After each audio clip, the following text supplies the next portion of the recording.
Greening out is allegedly worse than cutting off limbs. However, despite being the massive za head that I am, I've never actually experienced that climax. I've had friends go through it before my very eyes and seen the absolute destruction that befalls their now forever ruined bodies. But me, I've never had it happen to me until today, when my constant push for entertaining content ended up pushing me over the edge and greening out for the first time. The night started off normal enough. I was watching Diva twerk compilations, Ice Spice full view oiled up bust down 4K while off a few gummies as I do every night, when I had a thought come to me. I haven't left my bed in like a week. I need to get into some video material mischief right now or else I'm gonna felled off. So I took another 2 gummies and shot a text over to none other than the absolute legend Roderick himself. Bro, I need you to come over to my house this instant, please, please, please. All right, bro, I got you. I'll be there in a minute. Roderick pulled up instantly with his massive stature and Greek godlike appearance and was clutching none other than his epic weed in one hand and a bag of some yummies in the other. Shutting the door behind ourselves, I gave Roderick massive greetings into my humble abode, and seeing what he had brought, I knew exactly what was about to go down. So we sat on the couch and began to do our thing. We both ended up taking about 1,000,000 hits each before finally giving it a bit of a break. And let me tell you, at this point, I was already feeling higher than something that's really tall. Now scrolling YouTube, I saw a gym motivational video pop up in my recommended. I don't usually watch these types of things, but having been reading Vagabond and practicing the way of the samurai, I was feeling strong and in need of constant self-improvement. And being as high as I was, this seemed like exactly the thing that would push me beyond my human limits. We watched the whole thing in silence, but the raw emotion was louder than anything I've ever felt. The only noise we made was at the end, where we both let out mighty roars, ready to take on any foe. Bro, I need conflict! Hey, let's bust out the push-ups, why don't we, my brother? Come on, let's just get on the floor. As soon as we stood up, I found it really hard not to stumble around and realized there was no actual way for me to do anything. Neither of us were really able to move, and even if we did, we'd probably hurt ourselves. Okay, bro, I can't actually do this. Let's just watch people work out on the TV instead. Alright, dude, but the punishment for not working out right now is that we have to smoke more weed, which I gladly accepted. And in this very moment, I knew exactly what I had to do. Bro. Oh, yeah? I have to smoke endless weed and green out for views. It's what the people want. I have to persevere for those massive YouTube numbers. Us both finding this idea very funny, Roderick and I did a few more rotations of that smoky to really send ourselves flying. Finishing up this round, we decided it would probably be best if we got one other person in here to help me keep on my mission. So we decided to hit up our boy Cameron to come over and make sure we were able to keep focused. He eventually came over, and when we opened the door for him, we were nothing more than shells of our former selves. We had smoked ourselves into mere husks of who we used to be. But I was still talking coherent enough that Cameron knew his job wasn't complete. Hey, how's it going, lads? Not good. I don't think I can handle this anymore. I might have gone over my head for this one, dude. That's all right, bro. That's why I'm here. Think of the views, dude. Let the views motivate you. Just seeing Cameron's shining smile motivated me to go a little further. I took a few more hits, but not nearly enough to green out. But I was high enough to be brain dead. After a few minutes had passed, I heard another knock at my door. My first thought I had to myself was, oh, Cameron must have gotten here, forgetting he had arrived minutes ago. When I opened the door, it was actually some missionaries that had came from the church, inviting me to a local event they were hosting. I start to panic here. I couldn't even remember that Cameron had entered my house, so I knew I couldn't communicate with the missionaries. Oh, you guys, hey, come here, come over here. My words were bullshit, but sounded convincing enough to be real. I got Cameron to the door and ran away to hide. Oh yeah, Cameron already got here. He took care of those guys for me real good. The missionary encounter had shaken me up a bit and faltered my motivation visibly. I'm struggling here, my boy. You're gonna need to do something real moving to get me any further, Cameron. Then he did something I never expected him to do in my life. In an act of true selflessness and purity, he ate his first ever edible for my sake. Now that I'm gonna be high for the first time, boys,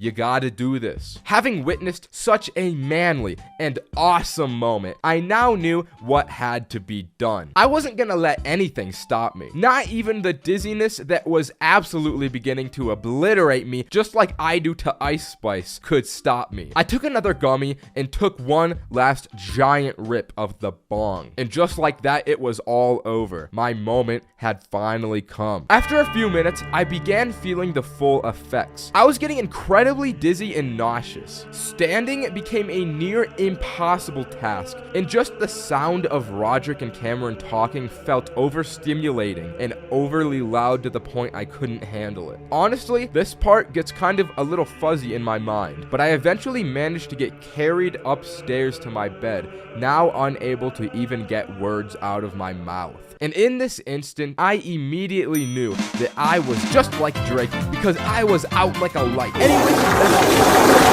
this was probably the least intelligent moment of my entire life. Unintentionally getting high for 3 consecutive days. This happened back when I lived with roommates. I had one roommate that would always buy those storage jars to put his food into. Unknowing to me, he had a jar of very special gummy bears that would sit on the kitchen counter in full view from anywhere in the living room. These special gummy bears, due to the jars he would put them in, were completely unmarked and proceeded to make me become an unknowing victim to their powers for the next 3 days.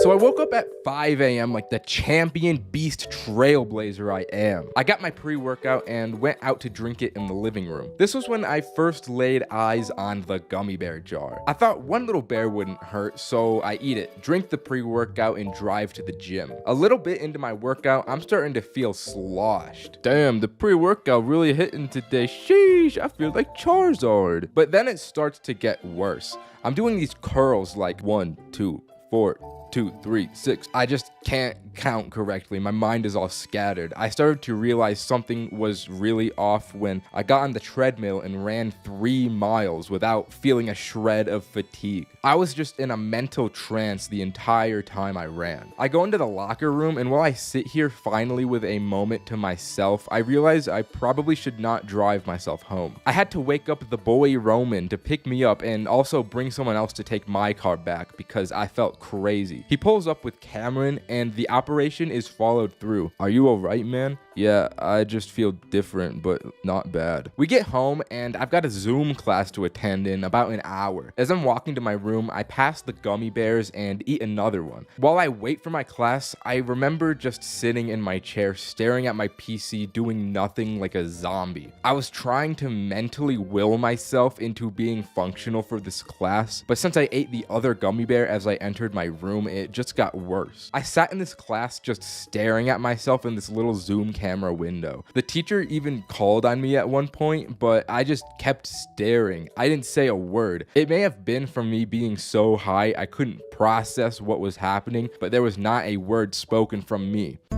I woke up this day pretty tired from the high of yesterday, but I still hadn't put 2 and 2 together and realized the bears were edibles. I had an in-person class today to attend, so I left for that pretty early and again ate a gummy on my way out. The gummy hit as I was walking to class and I was like, God damn it, not again, what's happening to me? I keep walking to class because God picks his hardest fights for his strongest soldiers, until I realize I have no idea where I'm at. A few wrong turns had been made without me realizing it, and now I gotta figure out how to get back. I probably walk around these neighborhoods for like 30 minutes just trying to find my way back on track to get to class. But then I remember, oh yeah, I got a phone, I can use this. So I maps my way back to campus, but I had not made the calculations required to know by the time I got there, the class would be over. I walk into the lecture room that would be my class, and there's a whole different teacher in class going on that I attend, thinking, nah, this has got to be the same class. I bet this is just a substitute. The class ends and I'm still oblivious to the fact that that was not the lecture I was meant to be in. An email pops up on my phone about my absence, and I remember replying to the email just saying not true and then walking all the way home. I had homework to do, but as I sat down to do it, I was like, yo, the teacher did not teach us this today. So I just played Elden Ring for the next 8 hours of the day. All this weed I had been consuming kind of messed up my sleep schedule because I woke up this day a good amount later than usual. So when I walked into the living room, my roommates were all awake and out there. I was like, guys, that thing keeps happening to me. I think I gotta go to the doctors today. Something's just not right with my body or something. I reach in and eat another gummy while I'm out here, but this time in full view of all my roommates. Roman's like, bro, you're really gonna eat an edible this early in the day? And just like that, all of the stars aligned in my head. I had been drugging myself on these gummy bears unintentionally for the past 3 days. So you're telling me that those are edibles? I've been eating those every single day recently. Then everyone just erupts to clown on me. These dudes couldn't act right. They're like, oh my fucking god, this dude's a dumbass. So I run into my room in tears and listen to Heartless by Kanye West. I hate my friends. Alright, that's the story. You know the drill. Bye. Smoking the grass is unironically my career at this point. So you'd think I could hold my own against a little something something, right? But this New Year's, I had a man of very high stature and business class offer me some za from his world. And it was like nothing I had ever done up until that very moment. But like I said, it was New Year's. The whole gang was downtown following Roderick around like little baby ducks because he supposedly had a surprise for all of us. So once we all get to the square where the ball drop was going to happen, he leads us all into an office building and up this elevator. Are we even supposed to be here, dude? I don't care. I literally was not asking you. Bro, get me out, sus. Get me out. Gentlemen, trust me. We're good. Now collect yourselves and become presentable. We get to the top floor and step into this massive office building overlooking downtown. To my side, there's a table covered with tons of different drinks. Yo, what is this place? It's my parents' office, lads. And then out of the corner of my eye, I see him. It's big man Roderick's very own father. But he explains to the group that throughout the night, all of his lawyer and business friends would be coming through, and that we were all welcome to as many drinks as we wanted. So the boys go feral. Let's go! Hey, give me that. Thank you. You want my vape, bro? All right. Oh, God. I miss her. I miss her, bro. You know, sharing always makes me feel better. Do not fret. Cameron was the sober man that would be taking us all home this night. We were all being very responsible. So we all start opening the office windows and yell nonsense at random pedestrians. Before we know it, the place starts to fill with lawyers. The group breaks up, and in the presence of all of these high-value individuals, I taught some guy's wife how to floss. 10 p.m. was closely approaching, which meant that the first ball drop was about to happen before the real one at midnight. We all link up, look out the window, and despite this not even being the real New Year's celebration, the streets are filled with swarms of people. As we all marvel at this horde, we see a familiar face standing outside. It was our boy Tony. We need to go out there. So we all run down the stairwell and out the back exit, but as we left the door, we ran past one of the big dog lawyers that I had recognized seeing upstairs, and he was smoking something. So I made a mental note before joining the crowd. We gave Tony monumental greetings until ball drop time was about to happen. We all run to the center of the crowd, bust down excellent style for a few minutes until returning back to the lawyer office, stench and sweat covered from all of that bussing. Back up the elevator, I lead the squad into a small conference room and explain to them, boys, I think there's weed on the premises. I want to get my hands on it before the real New Year's event happens. So we start scouting around the office looking for the guy I had seen earlier. We ended up finding him still at the same spot prior, and as we walked out, the legend offered us some. So we all, minus Cameron, smoked with this lawyer, and before it really hit us, it was quite chill. So once we had our fun, it was back up to the office to devour the sandwich rolls and prepare for battle at midnight. Roman and Roderick start devouring every last crumb like savage berserkers, but I'm feeling a little differently. Yo, guys, that lawyer stuff is really hitting diff right now. How do you feel? I'm gonna go to that conference room again. So I'm sitting in the conference room alone. On the floor, I find a bunch of strings and start assorting sorting them from longest to shortest. These two women walk into the room like, what are you doing? I'm playing with strings to stay alive. And that's all I remember out of that interaction. There was this dude that also came in as well, and he talked to me for like 5 minutes, but I have no memory of a word he said. Eventually, Cameron and Adam came into the room. Bro, we lost Roman and Roderick. Lamau. Do you need to go home, dude? Yeah. Alright, bro, we'll try and call them. And about 18 phone calls were made to Roman's phone, and not one was answered. Cameron and Adam decided they'd face the New Year's storm out in the streets to look for the two, while I stayed up in the office, so they moved out. It didn't take long for me to get bored of sitting in this conference room, so I get up and leave to look out the window and watch the ball drop from there. As I'm staring out this window, I eventually do see Roman and Roderick out there going crazy in the square. I watch them for a few minutes until Roderick walks away to get drinks from a bar or something. So Roman's out there all alone. Then there's this big middle-aged dude pushing his way through the crowd of people for I don't know why. Roman was in big man's trajectory, so once he eventually shoves Roman shoves him back. And then this dude punches Roman so hard that he falls to the ground, and the police detain the unhinged big man. After seeing that, I thought, well, I should let them know I found Roman. So I walked down calling Cameron, telling him to meet me at the office entrance. As the both of us link, it's about a minute until New Year's, and everyone around us is going bananas, so we just stay put not to lose each other. Once midnight struck and the ball dropped, I just stared up into the sky completely unmoving and honestly feeling nothing. That za had me a stoic. So where's Roman? I lost him. Damn. Okay, well, I'm just gonna take you home, bro. You're clearly sloshed. I'll find them later. So my handsome little savior drives me back to my place. I get inside, and as I'm taking my stuff out of my pockets, I realized I still have Roderick's vape, but I didn't care and instantly passed out. And if you want to know what happened with Roman after this dude punched him and what went down once I left, you're gonna have to wait 3 months for when Roman makes his own video, because I don't know what happened. Boo-hoo. Okay, that's the story. Subscribe. Bye. When I first started to smoke weed in high school, I would smoke a little too confidently. I really thought highly in my ability to hold my weed and seem like an outwardly functional person. And that overconfidence is how this story starts. Now that I think about it, overconfidence always seems to be the starting place for a lot of my stories. I think I've just got an underdeveloped frontal lobe. Anyways, me and my friends talked the day prior about doing our first wake and bake before school. So I was like, I gotta smoke weed as soon as I awake. And so I did. And I went hard this morning. My philosophy was that I had to smoke enough that it would last the entire school day. So I ripped the fattest bong rips of my life, not even before I left my bed. I got out of the bed and got to my shower, and I just stood under the water for like 20 minutes. This is where I started to think, did I smoke a little too much today? Nah, I think I'm good. I eventually got out of the shower because I started to get munchies for breakfast.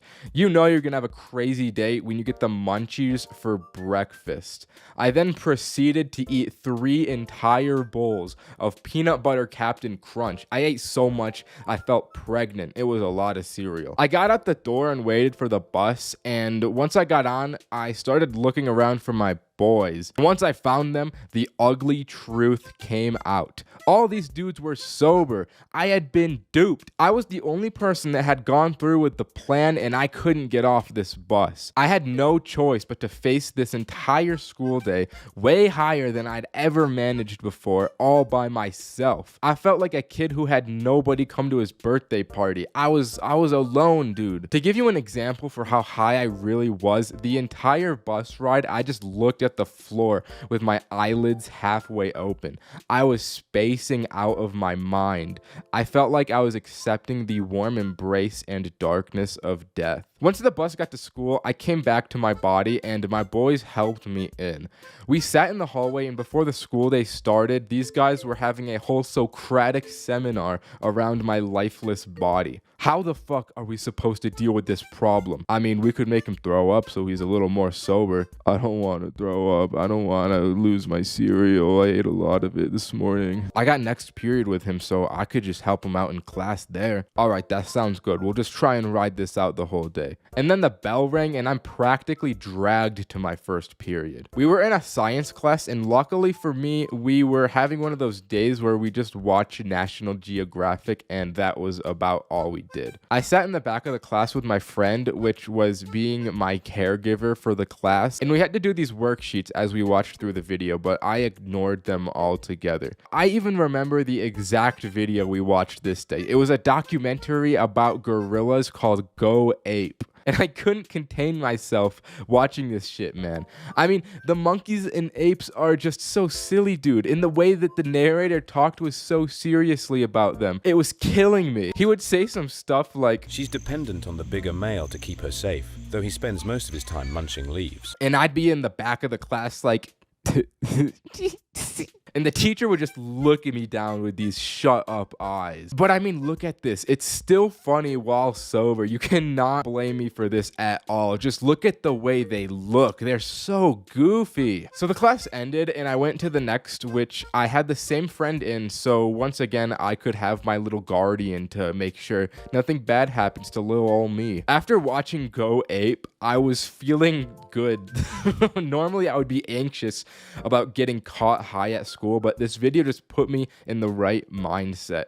Or maybe it was just that I was too high, I couldn't feel negative emotions, I don't know. Anyways, we get to the next class and it's math, so the subject is a little more involved, but again, I was chilling. My friend had to carry all of the stress going in here, which I love him for doing. If it weren't for him, I would have been done for. Thank you very much. 20 minutes into the class, I've got to royally poo in the toilet because of all the milk I drank this morning. So I raised my hand and the teacher is just ignoring me. And in all this time, the anticipation builds in my head for how I'm gonna communicate that I need to go. I just decide this anticipation doesn't feel good. So I get up and walk out of the class. I do my business, and as I'm walking out of the bathroom, some kid is approaching me that the teacher had sent to go and get me. You gotta go back to class, man.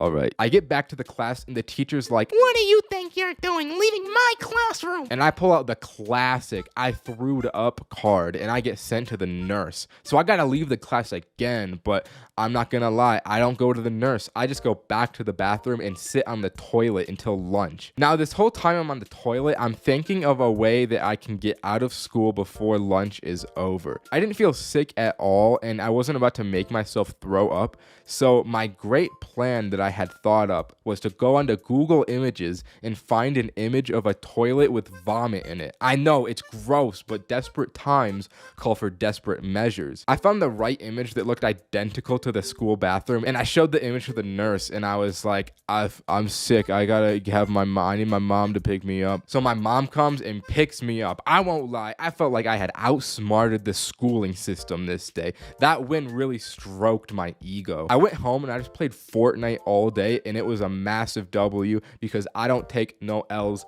ever. I imagine my friends that day were pretty confused because I had just disappeared. You know, they eventually found out. All right, that's a story. Bye-bye.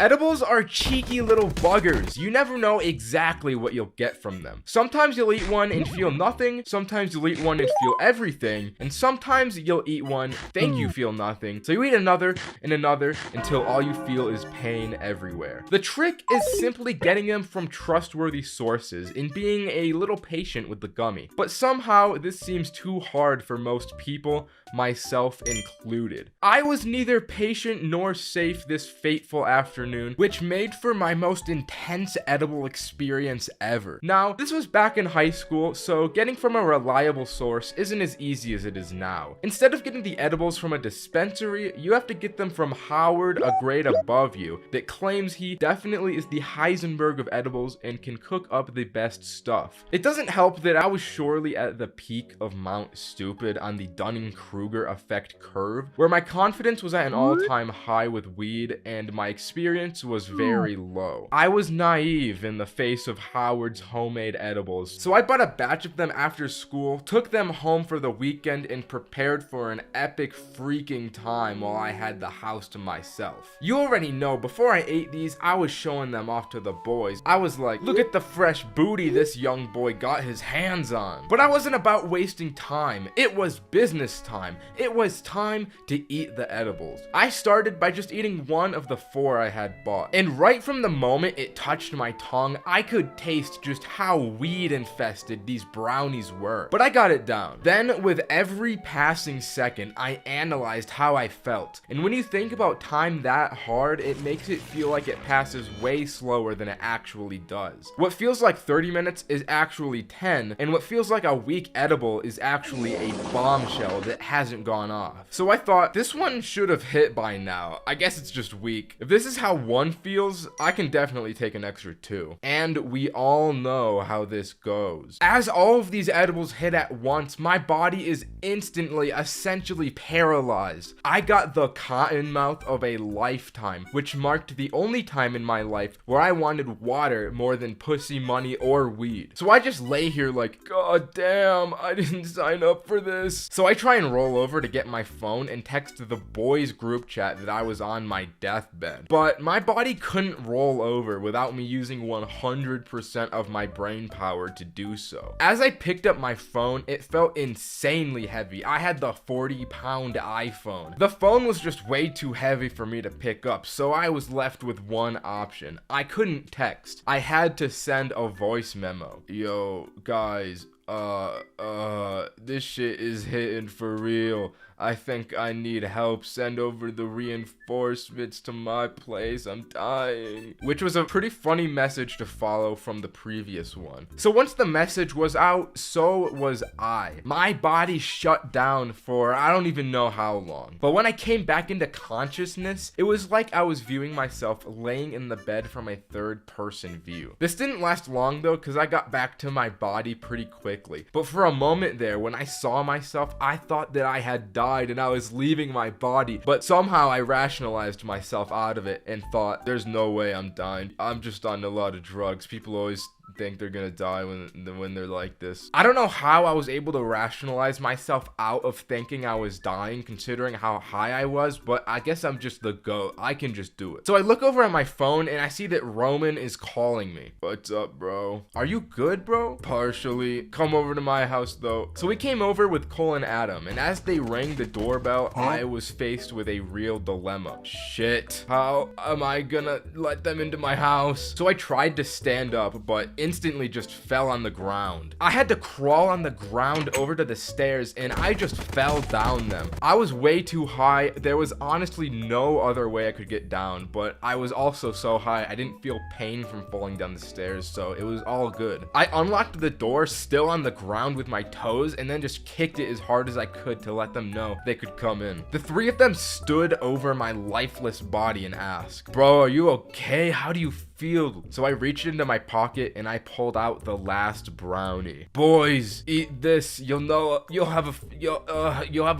fraction of what I've been through if you eat this, but I need water first." So I get my water, and surprisingly the 3 of them just split the brownie and ate it like that. I guess high school boys are just that desperate they go feral at the sight of any free weed. I wanted to be transported to the couch, so I got picked up from my limbs and brought over to the most comfy couch I've ever felt. We turned on the TV and the first channel that was on was Paw Patrol. It was incomprehensible to me. Then I got some of the most devilish munchies in my life. So I postmated Chipotle. But at this time, the 3 of these boys were also starting to feel the munchies. Despite eating that small portion of the brownies, it was hitting them enough. So Adam was like, "Bro, I'm so hungry." And my high ass replied, "Oh, me too, don't worry. worry, I'm gonna get Postmates. And I ordered another Chipotle burrito for me and Adam, forgetting that I had ordered the Postmates prior. I guess the group of these 3 guys picked up on this, so they started to get me to order as much Postmates as they could. Once the burritos started coming in, I'm freaking out because I don't understand where all of these orders are coming from. I thought I had discovered a real-life infinite food glitch because 4 different orders and 7 different burritos were delivered to my house. But alas, it was just my friends sucking me dry of every cent I have. So we got all of our burritos, brought them in a big pile, we held our hands around the burritos, and we prayed for this meal. We prayed to God and thanked him for this bountiful feast we had. And with that, there were 2 extreme lessons I learned this night. Don't buy edibles from Howard, and don't trust your friends. They will try and get as many burritos out of you as they can. Okay, that's the story. Subscribe. Bye. Moonrocks, aka THC Megazord, is allegedly the most dangerous and powerful devil's lettuce crafting ingredient humans can possibly create with our current technology. Moonrocks are the frontier of all weed advancements, and that if smoked will change the way you view weed for the rest of your life. At least that's how some people were hyping these things up to me before I tried them. So when I first heard about this, naturally the first thing I thought was, the fuck is a moonrock? And you'd think I would have found out after having smoked them, and I'm leading into an explanation, but to be honest, I still don't know. I mean, it's a little nugget, it looks like a rock, and it's really strong. That's all I know. Anyways, here's the story of the first time I smoked a moonrock. I was with my boys as per usual when the idea of moonrocks came up. None of us had actually ever done them before, so it would be all of our first times. But since it was our first times,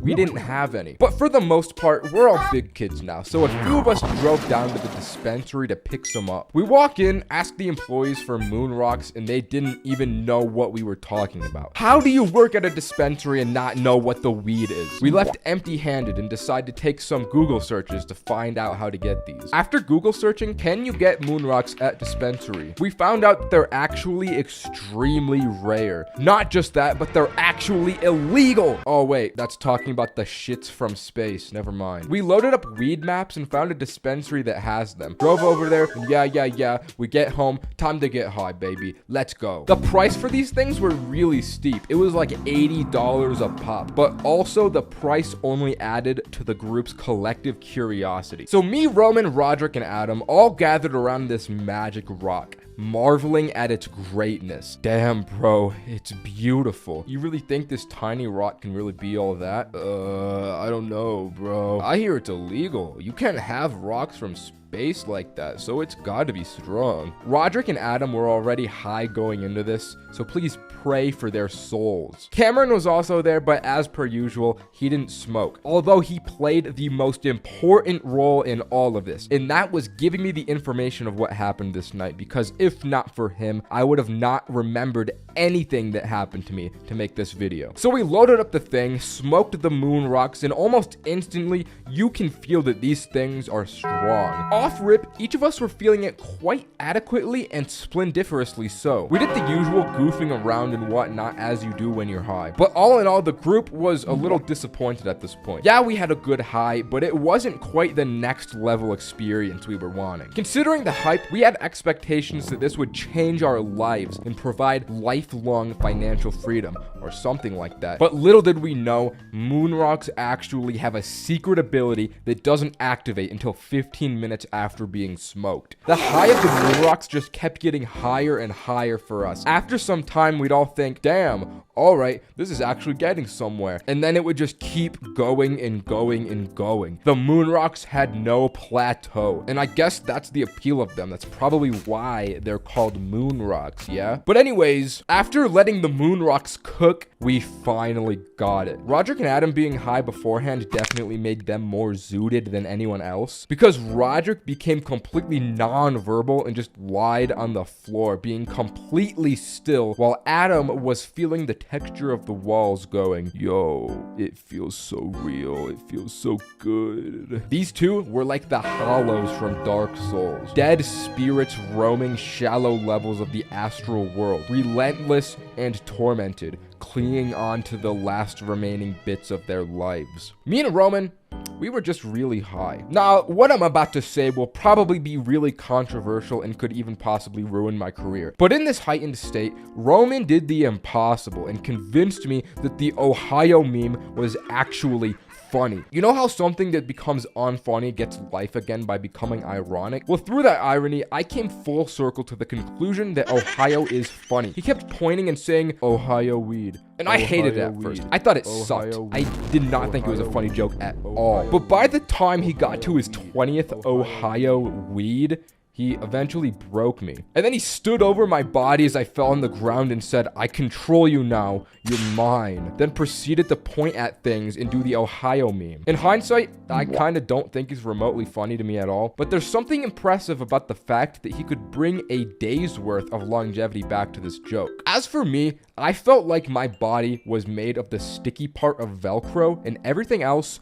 was whatever you call the other end of Velcro. I jumped on this bed and got completely stuck to it and couldn't get off. But I had a TV and an Xbox at my disposal, and from there, those two simple items brought me something I could only compare to an enlightening and spiritual experience. I queued up some classic Fortnite, went to the creative maps, and attempted to beat Fortnite only up. This collectively brought everyone together to watch me fall off of the first 3 boxes over and over. But every time I would get one more jump on my run, it was unreal. Everyone would pop off. The way they reacted to my gameplay gave me an evil little idea to do some trolling. Naturally, the group conglomerate gets munchies and all charge towards the kitchen, except for me and Cameron. I had to use all of my willpower to not follow them because I had hella munchies as well. But I turned to Cameron and whispered, bro,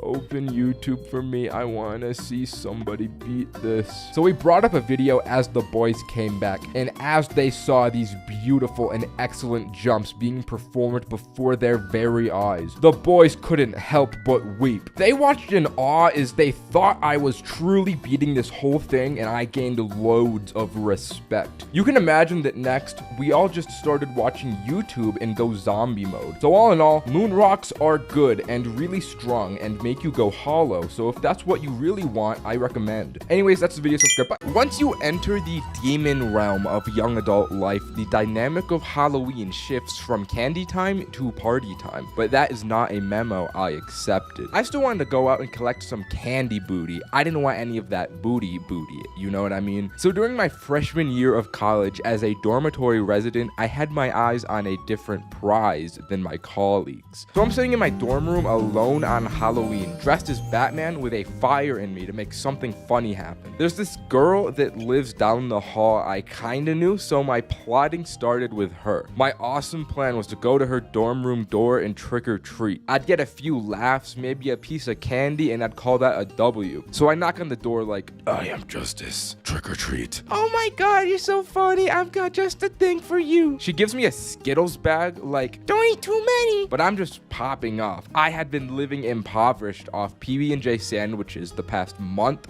so this was essentially gold. Before I leave, she adds, I'm having a little get together in a minute, so if you want to come over, you can. So I'm like, sure, I'll go over, knowing damn well I'm not going back to that place. I got my loot and that's all I wanted. I get back to my room and I'm snacking on these delights, probably watching Hunter x Hunter. All of a sudden, I'm like, oh damn, I'm really high right now. The fuck? On closer inspection, these were edible Skittles, but I mean, they hardly show it. I was like, why'd she give these to me? Honestly, I was fine with eating edibles since I didn't have anything better to do, but I just thought the situation was weird. So I go back to her room to see if she meant to give these to me, and as I knock on the door, she answers it like, oh my god, you came, come on in, come on in. I had forgotten she had a little get together I was invited to, and I didn't want to be rude and leave, so I went in, and when I saw this place, this was not how I imagined her little get together at all. It had to have been some kind of sorority party party because there was like 10 girls essentially wearing lingerie, and then me dressed as Batman. They were drinking, playing games, and I'm completely out of my element and pretty high. I'm a married man. I can't be put in situations like this. So I'm like, yo, this party is epic. I'm gonna go get some water. I fill up my glass and just sit at the kitchen counter alone, trying to think of the quickest way to get out of here. I text the big man Adam to come to the door and get me out of here. I give him the room number and I say to just open the door and ask for Batman. But I didn't get a moment to see if he replied because this girl comes up to me and sits at the counter. Hey, what are you doing over here? And this is when I made a decision I look back on as highly questionable. I was new to college and I didn't want to taint my name so soon and be known as the Batman guy that sat alone at the party. So what I do is I go full Batman mode and protect my identity by speaking like Batman. I'm just thinking about criminals, you know. Haha, that's funny. You should come over and play games with us. It may have not been the best decision, but I ate a lot of those Skittles and these people were drunk enough I could speak like Batman all I want without repercussions. This girl takes my arm, pulls me over to a beer pong setup and hands me a ball. I didn't want to drink. I'm already zooted beyond belief. So I'm aiming between the cups so that the ball just hits the edge and bounces away. And this whole time, I'm just hoping that Adam got my text and would come through the door and save me. The more I miss, the more these people are chanting for me to get a ball in. Eventually, one of the balls land. I gotta drink it, and they're chanting for me to get more. So I do one more, and then they chant again for me to do one more. They just don't want me to stop drinking and getting these balls in the cups. I realized that this is just gonna keep happening forever, and I can't keep this up anymore. So I use the tried and true stalling method. I need to go to the bathroom. I check my phone to see if Adam's on the way, and I stand in this bathroom for like 5 minutes until I got out because I don't want to be in there for a suspiciously long time. I walk out and see the girl that invited me here. I walk up to her and I'm like, yo, did you know those Skittles were edibles? Yeah, I know you like weed, so I thought you'd like that. Huh.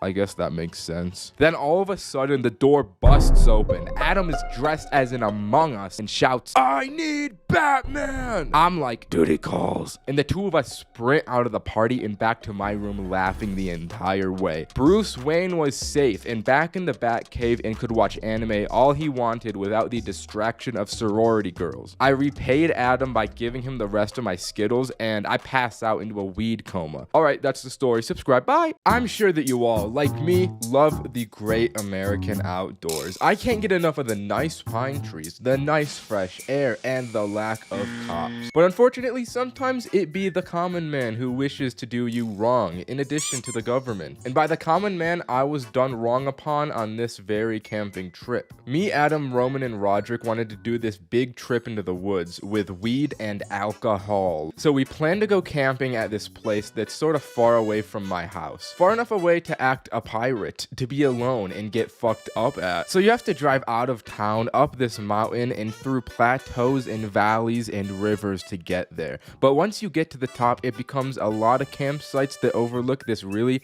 big canyon. We took Roderick's rinky-dink Toyota Matrix, and let me tell you, the gams on this baby, the gams, as in there were none. It took us like 2 hours to get to the top. This car was not built for 4 young, spry boys going uphill. Once we finally made it after sweating in this no AC heat box, there was this fucking tree blocking the road we wanted for the campsite. So we moved that shit, like bam, like out the motherfucking way, bitch, blunts in mouth. So we get done being hot and we throw this tree, pull the car along the road and make it to the campsite. It's all downhill to our left because the campsite washes out in the cliff drop. But we set up the tent and there's this beautifully constructed fire ring of high rocks that's right next to the edge. We set up the chairs and start working. Me and Roderick get the grate.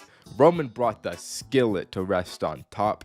Adam starts rolling the yada yada, that sugar gabagool into the honey blunt, while my boy Roman gets the playlist bumping. We fry up eggs and bacon at like 9 at night and smother it in hot sauce and start drinking with dinner. We smash Coronas and we pass blunts for a little bit. Before long, the horror and reality of what we had just done began to set in. We had smothered a little too much and my stomach had really began to be a little fucking mad at me. One by one, we got hit by the shits in varying levels. Roman wound up throwing up because of his upset stomach. This unfortunately lasts a while, and I think the septic shock began to set in as we all felt absolutely feverish, from the shitting to the weed to the beers. Our grand night had hit a crash because I was just sacked out. But as I'm getting out of the tent at this time, I see what is clearly light coming from beyond the car. I'm at the tent, so I can't really see what it is from where I'm at. So I walk a little closer to see what it was. It's 5 flashlight beams walking in this cloud of light along the road. And if I wasn't gonna shit before, I was gonna shit myself now. No one in this group was saying anything. It was dead silent. They were coming along the road toward the campsite, and my heart is racing. But I try and be as quiet as I can as I get behind the tent. From behind the tent, I whispered that I saw people with flashlights coming. Roman sits up from the ground and reaches for the car keys, and now we're all sitting up to notice the light all coming closer. The lights reach the car and pause at it. We can see the outlines of like 3 guys peering into the car, but Roman presses the panic button. Immediately, the place just explodes with sound, and in a flash second, those 3 dudes were sprinting away from the car and not coming back. If we had not already been traumatized, we had been by now by the actual fucking trauma. We got all our shit out of the car and packed it into the tent and stay awoke all night until dawn. I guess in hindsight, it would have been smarter to leave and drive away, but we're badass motherfuckers. We wished they'd come back. We were ready to fuck them up. Eventually, I'm not gonna lie, we passed out waiting. But around sunrise, I woke up and poked my little head out the tent, and I got out and walked towards the fire pit. I slumped in one of the chairs and watched the valley open as the sun floated over the canyon, and then I passed out again. I woke up like 3 hours later. We all got our stuff and got the fuck out of there. But what we noticed as we were getting into the car to leave is that there was a scratch. These dudes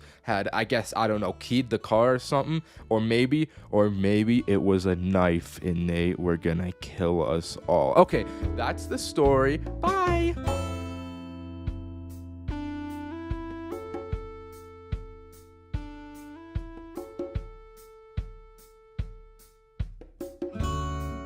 Many moons ago, when I was merely a supple young weed smoker, I was ignorant of the powers Thanksgiving Day holds. When the abundant load of yummy food comes face to face with a growing boy cracked off 2 guaps in a blinker, things get ugly. The gravy, the mashed potatoes, the stuffing, good big Lord above. Do not get me started on them cobblers. Dear gods, I will bust. But along with the excellence of Thanksgiving feasts, the price you pay is the difficulty of communication. With likely most of your family around, the danger levels are high. One slip up and you'll get the belt in front of everyone and have to sleep outside in the doghouse while it rains. Luckily, during my first rodeo, I developed strategies and tactics and moves to avoid my high being detected. So here's the story of that. It was the big day and all my family were just about prepared to eat the yummy foods. As a pubescent gamer boy, high schooler, dork, loser with nothing going for me, I wasn't downstairs with them. I was locked in my bedroom, grinding Destiny with the only distant family member that we all know. It was the cousin, the top G of Thanksgiving. He hits me with the classic, "Hey, let's go for a little walk before we eat." But my arrogant ass didn't know this code at the time, so I'm like, "No, I want to keep playing Destiny." So he shows me he's got that stizzy on him. Big cuz came to my crib with the strap, and I go primal. Ooh, gimme. Bro, I need the weed so bad. I haven't smoked in 3 millennia. All right, let's go on that walk then. We go downstairs, walk past my entire family, and I'm thinking, ooh, they have no clue what I'm gonna do. All right, guys, we're gonna go on a quick walk. Yeah, a real quick one. We head down a few blocks, and cuz starts chafing the stizzy blinker after blinker wanker like he weddy on the check, like he's got 50 perks on the line and he's down a guap. No remorse for his soul and humanity. Bro smoked himself hollow like I've never seen before. After a display like that, I felt the need to do at least something that holds a candle to it. So I hit the Stiz on God mode and I get sent out of my body. All that training had paid off because I sucked the souls out of this pen like a Division 1 football player. We have to get home since dinner was soon, but as we head back, I can't walk straight or keep my mouth shut. I'm laughing at literal nothing, staring down at asphalt and laughing. My cousin tries to bring me back into sanity by looking me in the eyes and saying, "You gotta get a grip, man. You can't be like this in front of everyone. It'll be way too obvious." "Nah, you got it all wrong. I got this. Trust me. When we get in there, I won't slip up." As we walk through the front door, I get hit with the real-life mental version of the Vine boom sound effect. I was too high to think through the danger I had walked myself into, and I knew I could hardly speak. With no choice, I sit down at the dinner table and thought to myself, alright, I need to create a plan for when I'm asked a question. I can't take too long to respond or it's sus, but because the weed, I can't think fast enough to actually respond normally. So I need to use filler sounds and words to make up for my brain lag. I need to prove I'm sober by speaking well-articulated sentences no high person is expected to think. And to make sure they don't follow up, I'll start eating before they have a chance to. The food rolls out and we all start eating, and the antagonist of Thanksgiving shows himself, the uncle. He asks me, "So how's school?" And I initiate the plan. First, I start with the filler so I can think.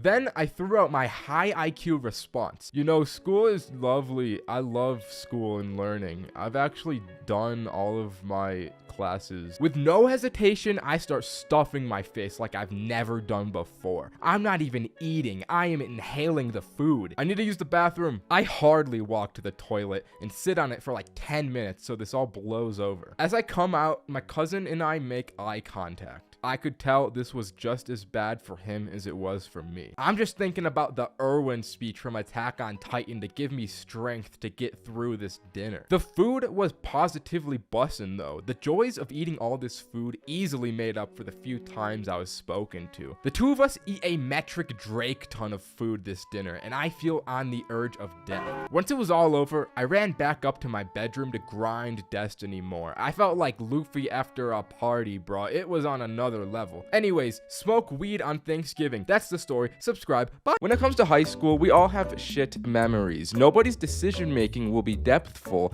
when they don't have consciousness. Even when it was good, it was never all that good. Today, I'm unfortunately here to recall upon a time that has fallen down in infamy. It was a certified bad time. Back in 11th grade, we needed to up the ante and raise the stakes on a daily basis, merely to keep entertained and probably alive with our hormone brains. So we concocted this half scheme idea to smoke gold. And what I meant by that was to roll a golden joint. Surely an absolute premium experience to be had. We wanted that man in the moon weed to get us out of this motherfucking world and to place into our wraps made of gold. But that wasn't enough. We had the brilliant idea of suggesting a boys' feast this night, featuring a steak, a beautiful steak as the main dish. We fancied ourselves sophisticated philosophers and men of taste. The philosophers in question being me, Roman, Roderick, and Adam. Our combined brain power told us we needed to act fast, or else Adam's plug may take a nap. So Adam texted him at lunch real quick to secure a dub before Mans hit his afternoon weed coma. After school, we hopped in the whip and skirted off. Questing with the boys was never any lightweight situation, you understand. A Socratic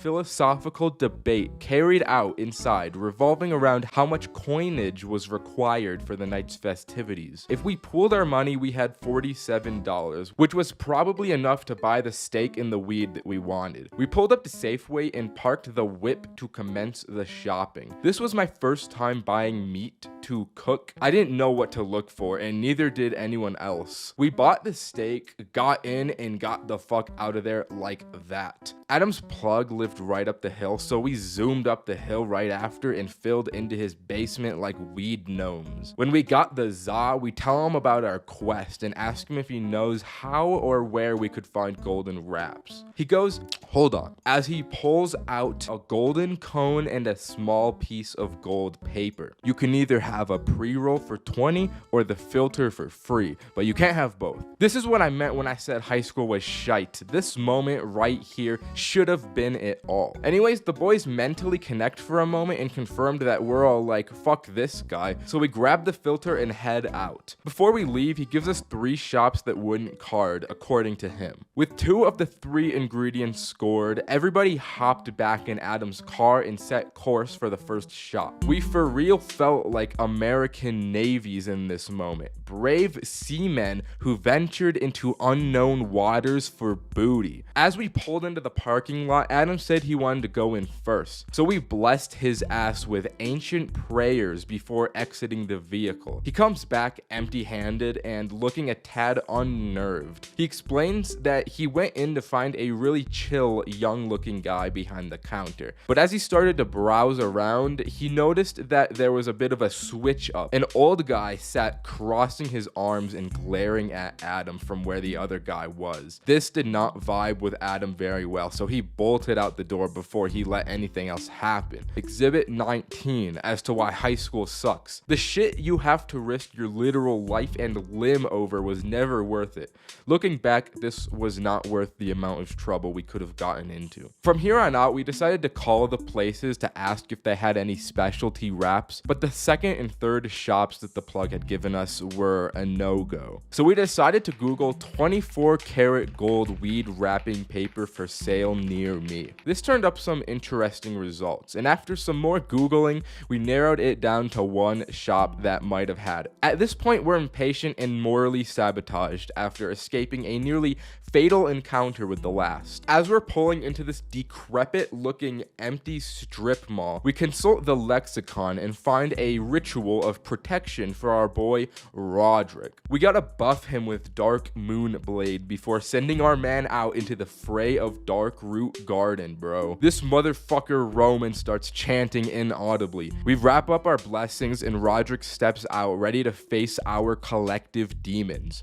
Adults in authority positions in possession of shit that we want. We wait 5 minutes, then like 8, and then about 10 minutes go by and there's still no sign of him. Finally, he comes out and it looks good. He's got that little grin we all knew meant good things. Roderick went sexy beast mode and not only found the wraps, but convinced this guy that he was 21 enough to buy them. So we had the wraps, we had the za, we had the steak, and we had our magical, precious filter. All that was needed now was to assemble the stones like Thanos and rip fat tokes of this golden excellence. Adam's parents still hadn't gotten home yet, so we zoomed over there to prepare the feast. Adam cracks out the pan while Roman and Roderick take over the cooking preparations. Everyone crowds around the cooking skillet watching the steak come up as Adam tries to roll the joint. The problem was that we had not expected the golden wrapping paper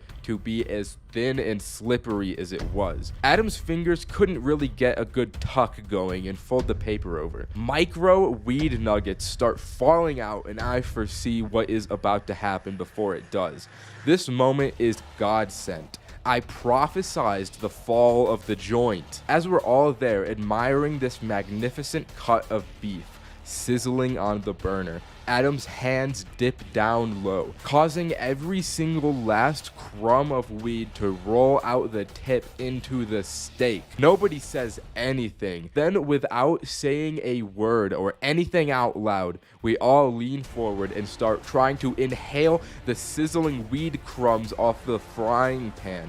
But of course, it doesn't work, so we all cry and piss ourselves for the rest of the night. And that's why high school is ass. College dorms are terrible. I'd rather sleep on the sidewalk than be in the living conditions these places put the students through. My college is just horrible. I could go on about this for a while, but on campus, there was one dorm that was actually livable, and that's the honors dorm. I won't lie, my high school performance was not good, but during my freshman year of college, I got put into the honors dorm for weird COVID reasons, probably. But I didn't complain. I didn't choose to be born God's favorite. This was the first time I had full independence, too. I mean, everyone did. This is just what you do. You smoke in the college dorm. Even the honors kids were doing it. It's crazy. So it's one of the first months of college, and I'm at this little get-together at some other dude's dorm. I don't know who was there. I hardly remember these people, but there was one guy that's important, and that's my main man, Adam. We were smoking, drinking, doing all that, but there was hardly anything happening.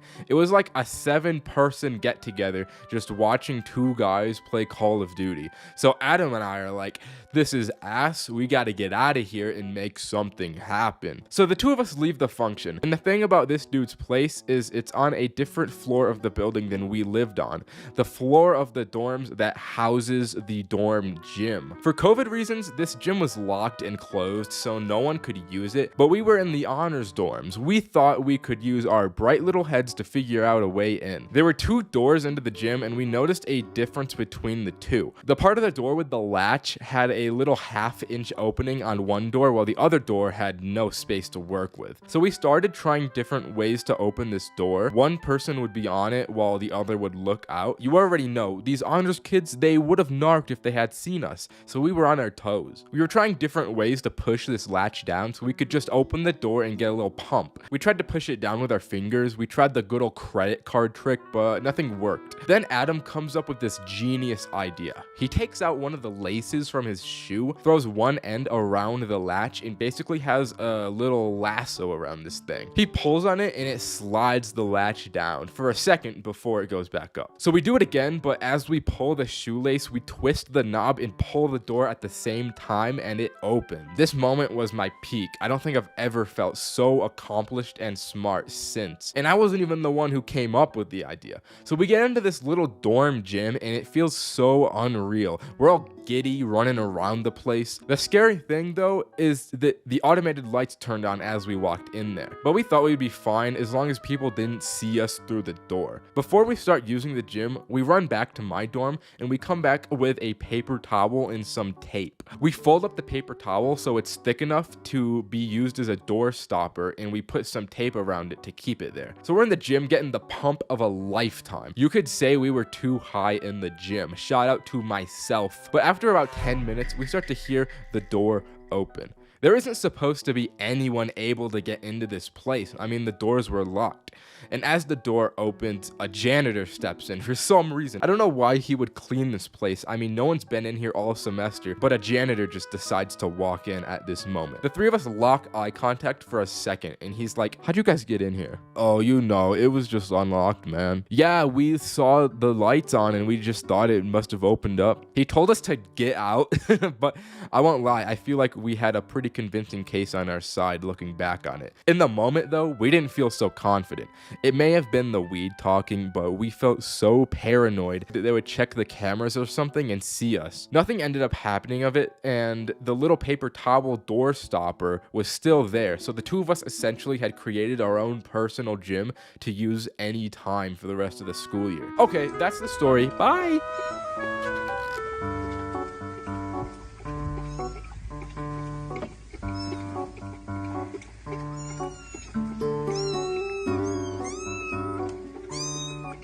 I recently bought an Airbnb to stay in for 50 hours and get deviously high for the entire time period. Every 5 hours that passed, my beautiful friend Cameron would spin a giant wheel with various different challenges I would have to complete. By default, every 5 hours, I would also eat a 25 milligram edible, progressively getting higher and higher as the challenge went on. But if I failed the challenge, Cameron would force me to eat an additional final 2 gummies, which, you know, would probably end up with me passed out if I failed too many. For the first 5-hour block, Cameron spun that massive wheel and got make a PowerPoint. So I eat my gummy and start thinking about what I'm going to make this PowerPoint about. I'm looking around this Airbnb room for inspiration, but there's not much to work with. But then I feast my eyes upon something great. It was one of those corny Christian house decor items, and I thought, yeah, I can work with this. I got to work tirelessly on this PowerPoint. Although those gummies started to hit halfway through, so it took me a bit longer than I anticipated, that was nothing the Lord's strength couldn't handle. After hours of endless work, I had a finished product to present to Cameron. Alright, Cameron, so this is why Jesus Christ should definitely smoke weed by Ninye. Let's be honest here, he's still a person at the end of the day,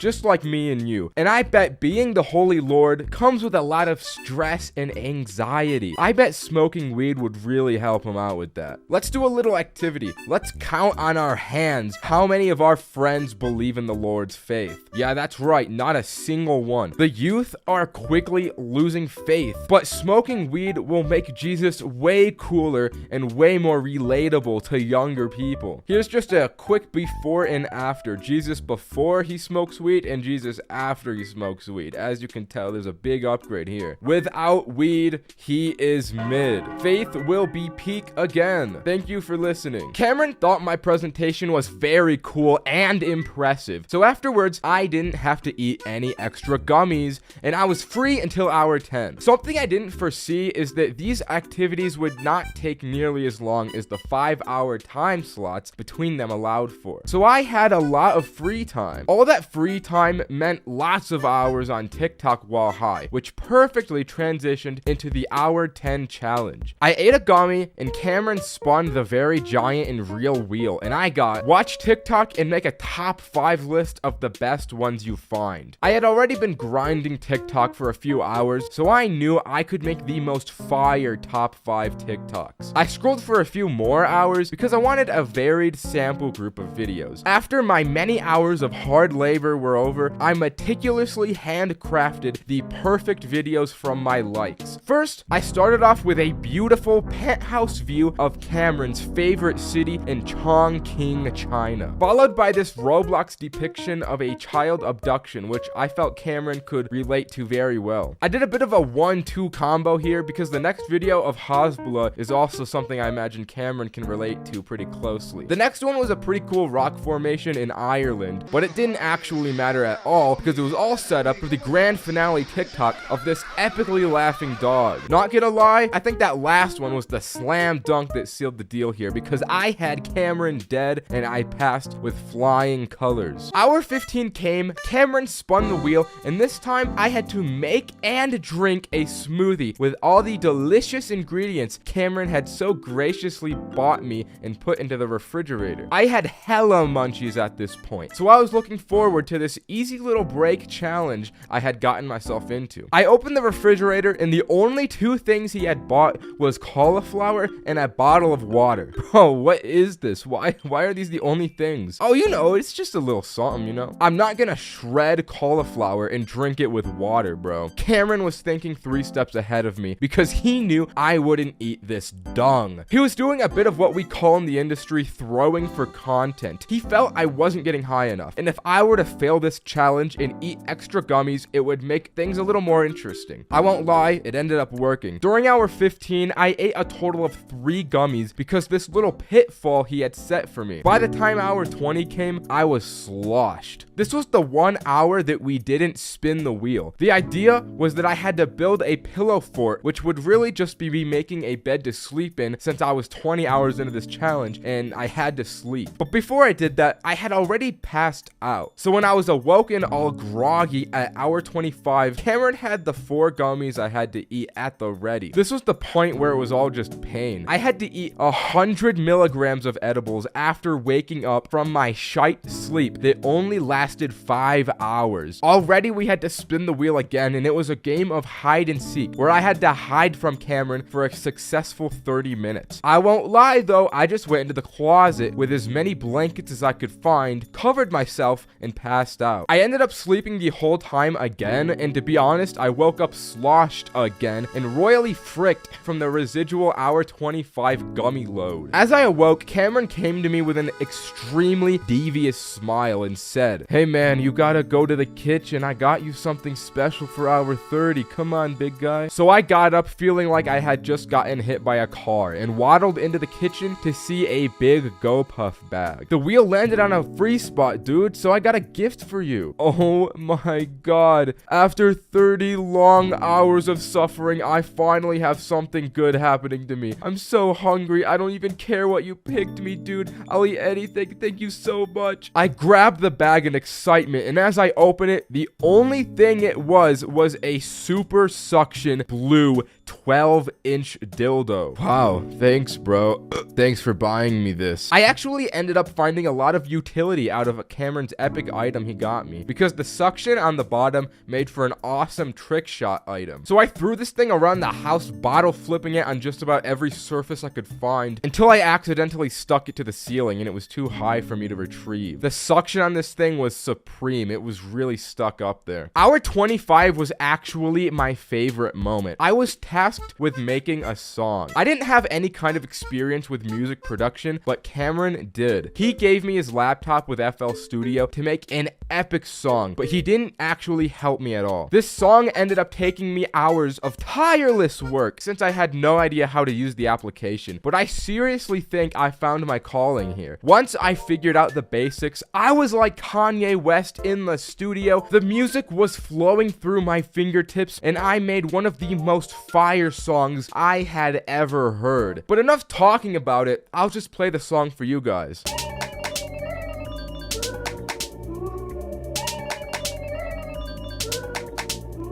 For some reason, Cameron didn't like this song though, because his head is too far up his ass. So I ended up eating an extra 2 gummies, and it was off to hour 40. The wheel spun, and what was required was a battle of willpower, discipline, and heart. I had to step outside in merely my undies while it was blisteringly cold and blizzarding, and survive standing in the snow like a Joe Rogan ice bath for 5 minutes. If I were to fail this challenge, I'd have to eat a gummy for every remaining minute on the clock, so the stakes here were higher than ever. I took a moment to collect myself, as I knew this would take an incredible amount of focus. So I did that thing you do where you sit at your bedside in the morning and take in the fact that you have to live another day on this earth. Except instead of a bed, it was on a couch side, and I was preparing for war. As I initially went outside, the cold hit me hard. Instantly, I wanted to turn back. But I saw the sinister look Cameron had in his eyes. I saw how badly he wanted to feed me all those gummies, and I was determined to prove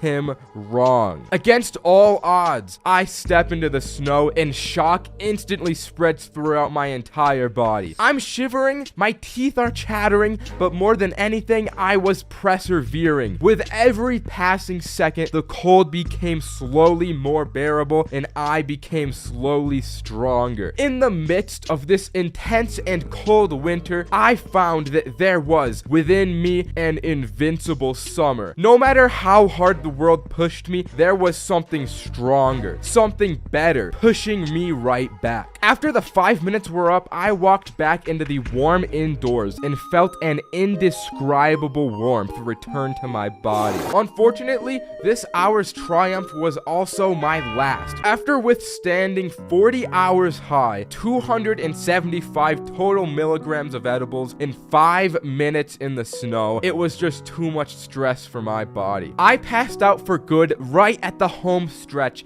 and didn't get back up to finish all 50 hours. While I lost the challenge, the lifelong lessons I learned throughout the excruciating pain I endured these 2 days made up for it. Maybe another day I'll have to try this again and succeed, but anyways, that's the video. Subscribe, bye! I also have a second channel now, so subscribe to this Ninja Plus. Listen, smoking can be fun and all, but anyone who's done it consistently knows that it can get stale. If you think about it, it probably makes sense scientifically. After you feel the same stimulus, you'll eventually grow jaded to it. But people who don't smoke almost always take the high experience in entirely new ways. So I decided to get a group of friends together that have never smoked to test this hypothesis. I don't have a lot of friends though, so it was only 2 people, so please don't comment on that. But my lucky individuals were the legend Cameron and My friend Jaime. Jaime showed up to my house first, and completely unannounced to me, he came in full Joker face paint. When I saw this, I got the feeling that this night was gonna be really funny or really scary for Cameron. I didn't know how he'd take this once he saw it high. But eventually, young Cameron pulled up, and I gave the two of them edibles because they didn't want to hurt their little lungs. So while we're waiting for these to hit, I really start hyping the whole thing up to these guys. Alright guys, listen, this is gonna actually change your lives. This is gonna be the best experience that you've ever had. And Jaime was like, hee, I'm the Joker. And not even 10 minutes after consumption, Cameron swore he could feel it already. That was cap though. It was all placebo at this point, but he believed it with his whole heart. It didn't help that Jaime started gaslighting him like, yeah, you definitely feel it, man. I think I'm actually starting to feel it too. Holy fuck, I'm so fucking high. So Cameron lays on the bed thinking that he's already high while Jaime just starts getting into my PC. There was very little time before Jaime just opened Steam and bought Honey Pop with my credit card.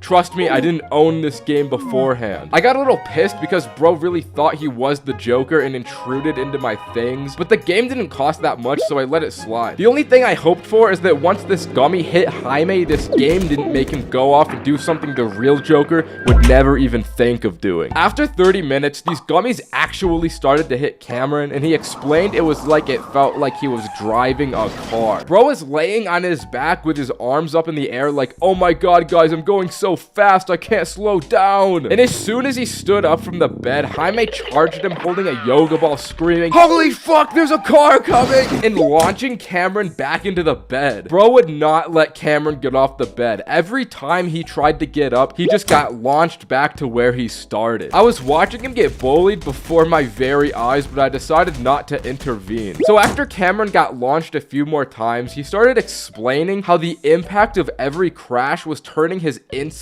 into mush. He used the analogy that he felt like an orange that still had the peel intact, but the fruity inside part was smashed. This is when I decided to actually make an intervention, and I stole the yoga ball from Jaime. He was getting a little too in character with that Joker face paint. Jaime started throwing a little hissy fit and crying, so he walked away and started playing Honey Pop again. So I took the opportunity to really interview Cameron. So Big Dog, explain to me how you're feeling, Big Dog. And bro started smacking his lips together super loud. This was some audible lip smacking until he explained, my mouth tastes really good. Like, I feel like I don't have to eat anymore for the rest of my life because my mouth tastes so good. I'm like, damn, that's crazy, Big Dog. And upon further inspection, the reason that he felt this was because all the impact from that yoga ball made him bite his tongue and he was slightly bleeding. I didn't want to bring attention to all that, so my plan as the professional in this situation was to give him yummy food and hopefully he wouldn't notice the blood in his mouth. So I'm like, are any of my little boys hungry? And immediately those two go feral. Those first time munchies hit hard. So I pull up the classic McDonald's Postmates and Jaime takes my phone like, let me pick what I want. I'm the Joker, baby. Chicken nugget. I want chicken nugget. I'm on it. Let's get some of these chicken nuggets. So Jaime starts spamming the chicken nugget button and orders 50 chicken nuggets to my damn house. As an empathetic individual, I knew the long wait for the Postmates to arrive would be harrowing and brutal for these two. I decided I needed a distraction so they wouldn't complain about it taking too long, mainly Jaime. So I pulled out the iPhone projector and started playing Five Nights at Freddy's Game Theory lore videos because I know Jaime loves those. After not even getting a few minutes into the video, I came to the realization this was actually a terrible mistake because it started to make Jaime genuinely tweet. Five Nights at Freddy's 4 is the worst thing to ever happen to the series. What is Blood yapping about? I don't know, man. I'm really hungry. It totally has all the pieces for a dream theory to be true, but no. Is this like an issue? Like, should we stop him? I don't know if this is bad for Why his is health the or Chica something. toy missing its beak? I don't What the fuck know, does any of that man. mean? And what the fuck is Juniors? Why don't people realize FNAF 3 takes place in 2015? 30 years refers to 30 years since the original murders in 1985. Not 30 years since the first game. That makes no sense. Luckily, the Postmates notification cut him off, and it was chicken nugget time. Let's go. So we ran downstairs, got the food, ran upstairs, but as me and Cameron got to the bedroom, we decided we needed water with the nuggets so that we didn't choke to death. Before we went back downstairs, though, I decided to snap a little picture of the scene in front of me, because seeing Jaime in Joker face paint playing Honey Pop with 50 chicken McNuggets was something I didn't want to forget. But unknown to us, this would quickly become a top 10 moments caught before disaster image. So we go downstairs, fill up the water in the slow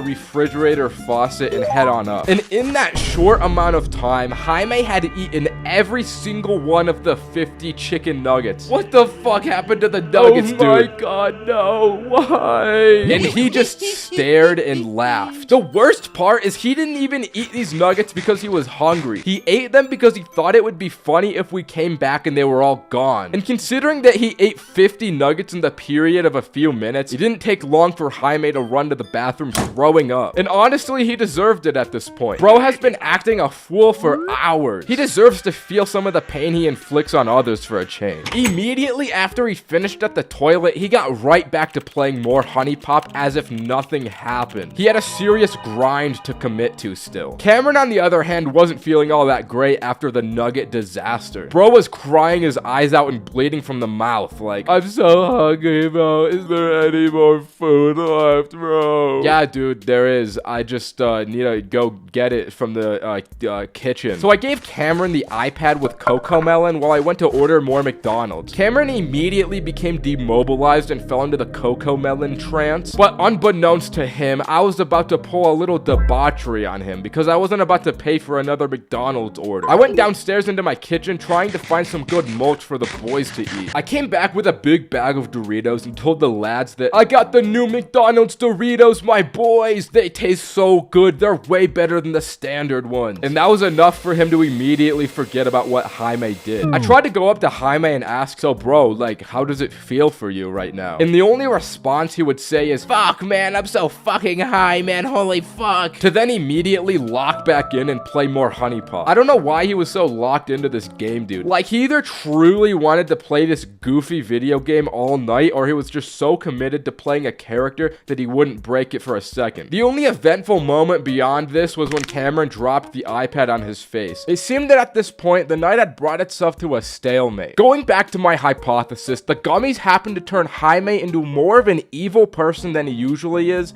and it turned Cameron into a toddler. To be honest, I don't think they took it very differently as non-smokers, but also maybe I chose the worst sample group imaginable, I don't know. But anyways, that's the video. Subscribe, bye! Dabs are an extremely potent method of smoking that I don't even mess with or really understand. You need this little thingamabobber, this doohickey, a tiny ivory ball that spins around, and a whole blowtorch. I tried to watch this tutorial to understand how it worked, but I ended up more confused than I came in, so I'm not gonna try and understand how this high-level Winterhold Skyrim sorcery works. That's for the high elves to know. The only thing I know is you use a blowtorch on THC oil, and that's crazy to me. So don't look to me for information. I never made it out of pre-calculus. I just tell the funny stories. So a few years ago, I found this rando at school because my little buddy Roman has a way of locating strangers and instantly befriending them. We could call this dude, Lois, ruler of the high elves. So Roman comes up to me and he's like, yo, I met this dude named Lois in my class. You want to come over to his house with me? And I had never gone over to someone's house before meeting them, so I thought, yeah, that'd be funny. I'm down. So after school, we meet up at Lois's house and enter this nice, massive home. After we came through the door and met him, he mentioned that tonight was going to be an epic, no parents are home,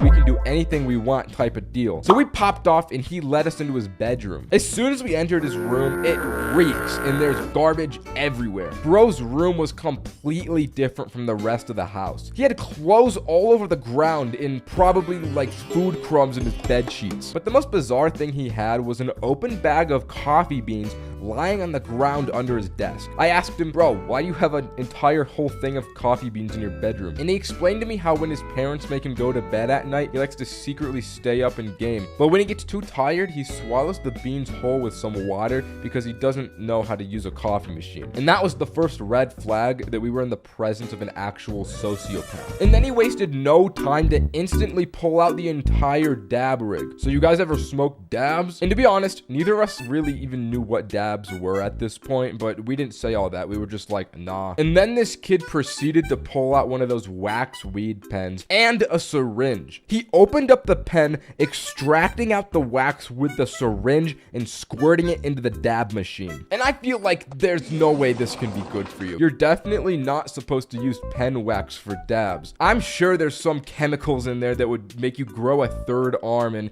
immediately see demons all around you. But this kid just goes straight for it. He was clearly a pro at this. And then he hands it over to the two of us like it's just implied that this is normal and we'd smoke this dude's mulch weed. Either way, we did do it because we succumbed to the peer pressure that accompanied that silence. But the thing about dabs is that they hit extremely hard. So as we smoked this, me and Roman ended up getting way higher than we anticipated, way faster than we had ever been at this point. Without even a word spoken, as if this was just an average day for Lois, he started queuing up League of Legends on his laptop. That was the second red flag that we got from this kid. League of Legends has like 40-minute long games, and I wasn't about to watch this kid that I don't even know play a game I hardly know for 40 minutes while high off my first dab hit. But then he has the audacity to ask the two of us to get him a glass of water since he was getting into a game. And to this day, I literally cannot wrap my head around the situation that we had gotten ourselves into. We go to this random kid's house we don't even know, smoke his suspicious weed,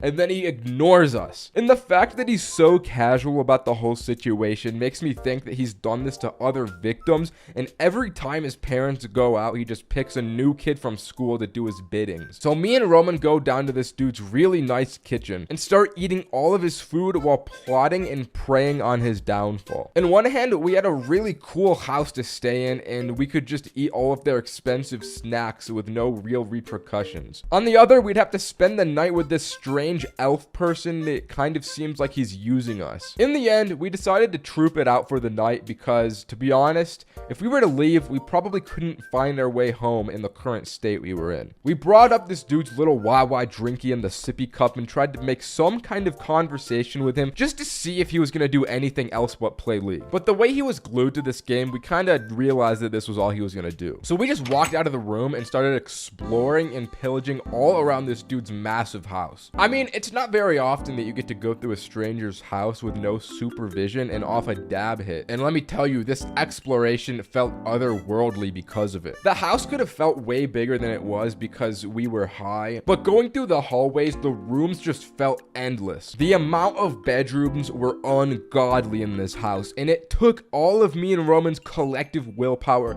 to not steal their belongings. It was like getting into the loot vault in Fortnite and resisting the urge to take a golden scar. We eventually found what seemed like a family computer room, so we decided to set up camp there. We migrated back to the kitchen to get our yummy snacks and came back with a massive load of epic foods. We kind of just played random games on this dude's computer for a few hours, and the whole time this kid did not come looking for us. We set an hourly alarm to routinely check on the kid just to see what was going on with him, but he was literally just playing League all night. Multiple hours passed of this, and it got to the point where we entered ungodly hours of the night and we just wanted to go to bed. But this dude was completely unwavering in the face of the tiredness. He was gaming all night. This went on for so long, we just started to theorize this kid forgot we were in his house. But we didn't want to go to bed because it felt weird to just sleep in a stranger's bed. So we conducted a plan to sneak out of the dude's house undetected. We called our friend Adam to pick us up a few blocks down from the house, and on our way out, we stole a bag of Cool Ranch Doritos and tactically shut the front door behind us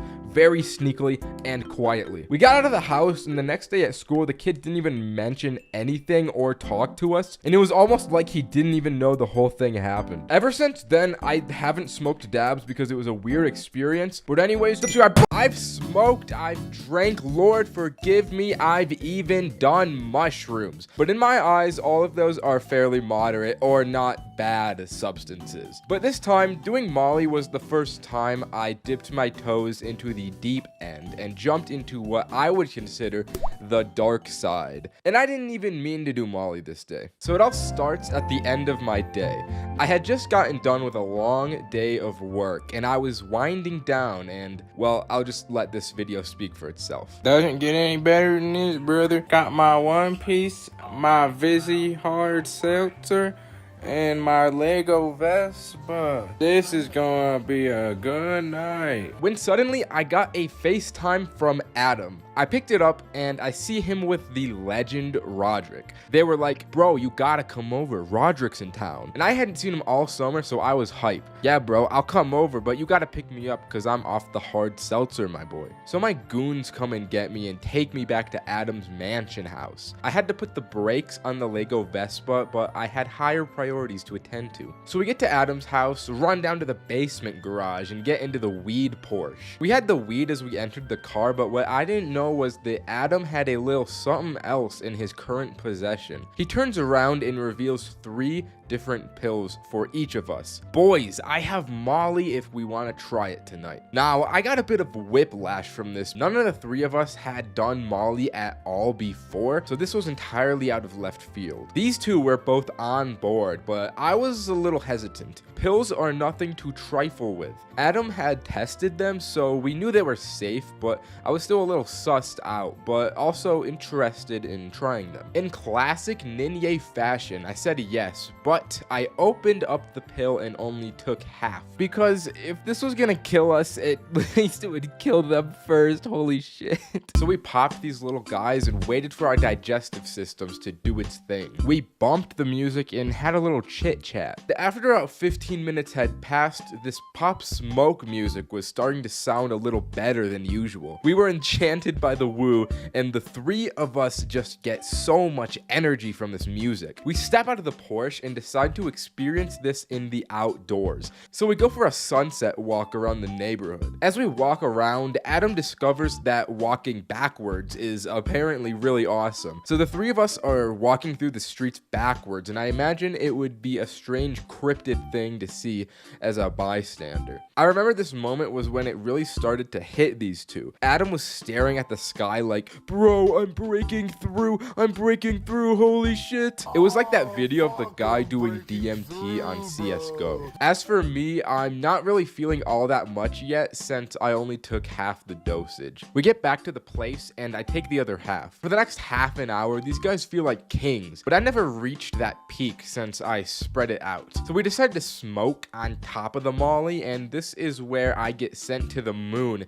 and only really remember certain parts of the night. I had smoked that Yarnum pack that had me feeling like a Lovecraftian 5th dimensional being. Before I know it, there's an Uber at the house. I had no memory of ordering one, and I had no idea where it was gonna take me, but I get in anyways. The drive felt like 20 seconds long, but it had to have been at least a 10-minute ride. The whole time, my consciousness is just shifting in and out, and it felt like I was teleporting down each block. We get dropped off at this trail, and despite being a place that I go pretty often, I was like, bro, where are we? It was so dark, I couldn't even see the ground I was stepping on. I just moved my feet forward and trusted that I wouldn't trip or run into anything. I remember saying, guys, I need you to look after me right now. I'm too fucked. Which was absolutely true. If I was alone out here, I would have been no better than the wild animals. I would have slept in the fields or something. It was so dark, my depth perception was all fricked up,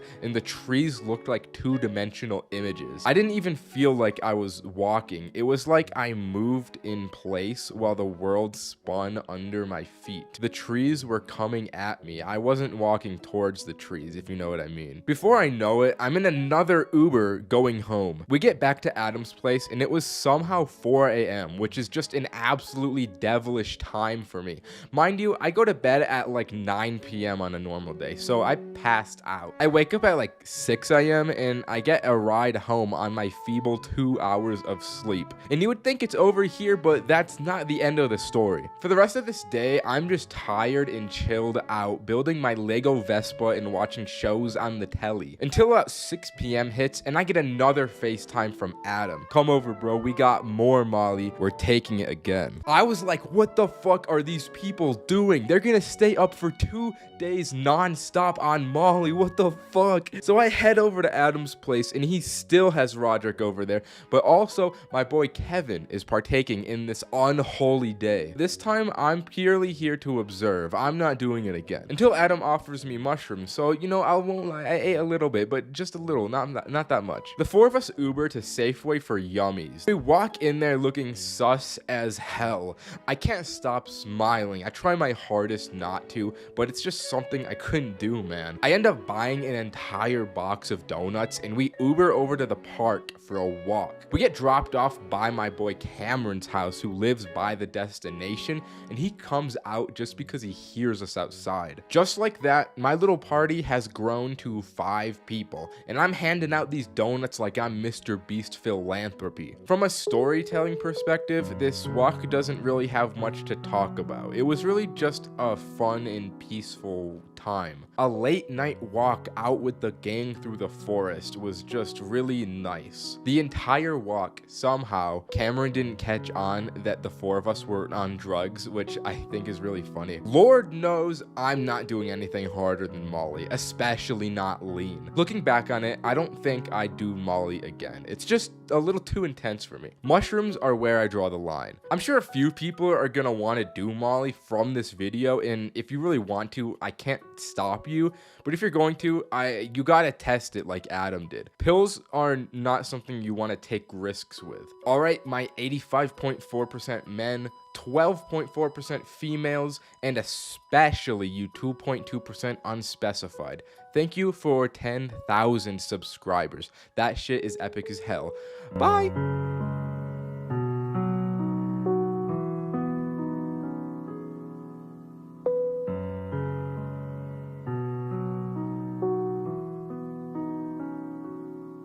I feel like everyone's first time eating edibles involves disappointment, quickly followed by a wave of high, hitting like the GTA 5 train. It's just unstoppable, leaving yourself floating at the mercy of the sea of THC, just hoping you didn't get too high. It's the classic these edibles ain't shit dilemma. And in my case, my first edibles really were shit, because the mixture of THC in these brownies I got were just not evenly spread throughout. I got my first edibles from this one kid I went to school with. I didn't really know the guy, but I knew Roman, and he knew the guy, so I trusted the guy. He had baked his own edible brownies he was selling at school, so I decided to jump on the opportunity, and I bought 3 of them for Cole, Roman, and me. We got through our day of school with the weekend ahead of us, so we decided to all assemble at Roman's place that night and eat the brownies. And if anything bad were to happen, we had Saturday and Sunday to recover from this. So it's around 6 p.m. and the 3 of us are all bunkered down in Roman's bedroom. We had prepared for the munchies, so we had boxes of Oreos, bags of Doritos, and 3 Happy Meals for the 3 of us. We got our brownies and we prepared to enter the high. Wherever this brownie takes us, we don't know. We could very well come out of this new men.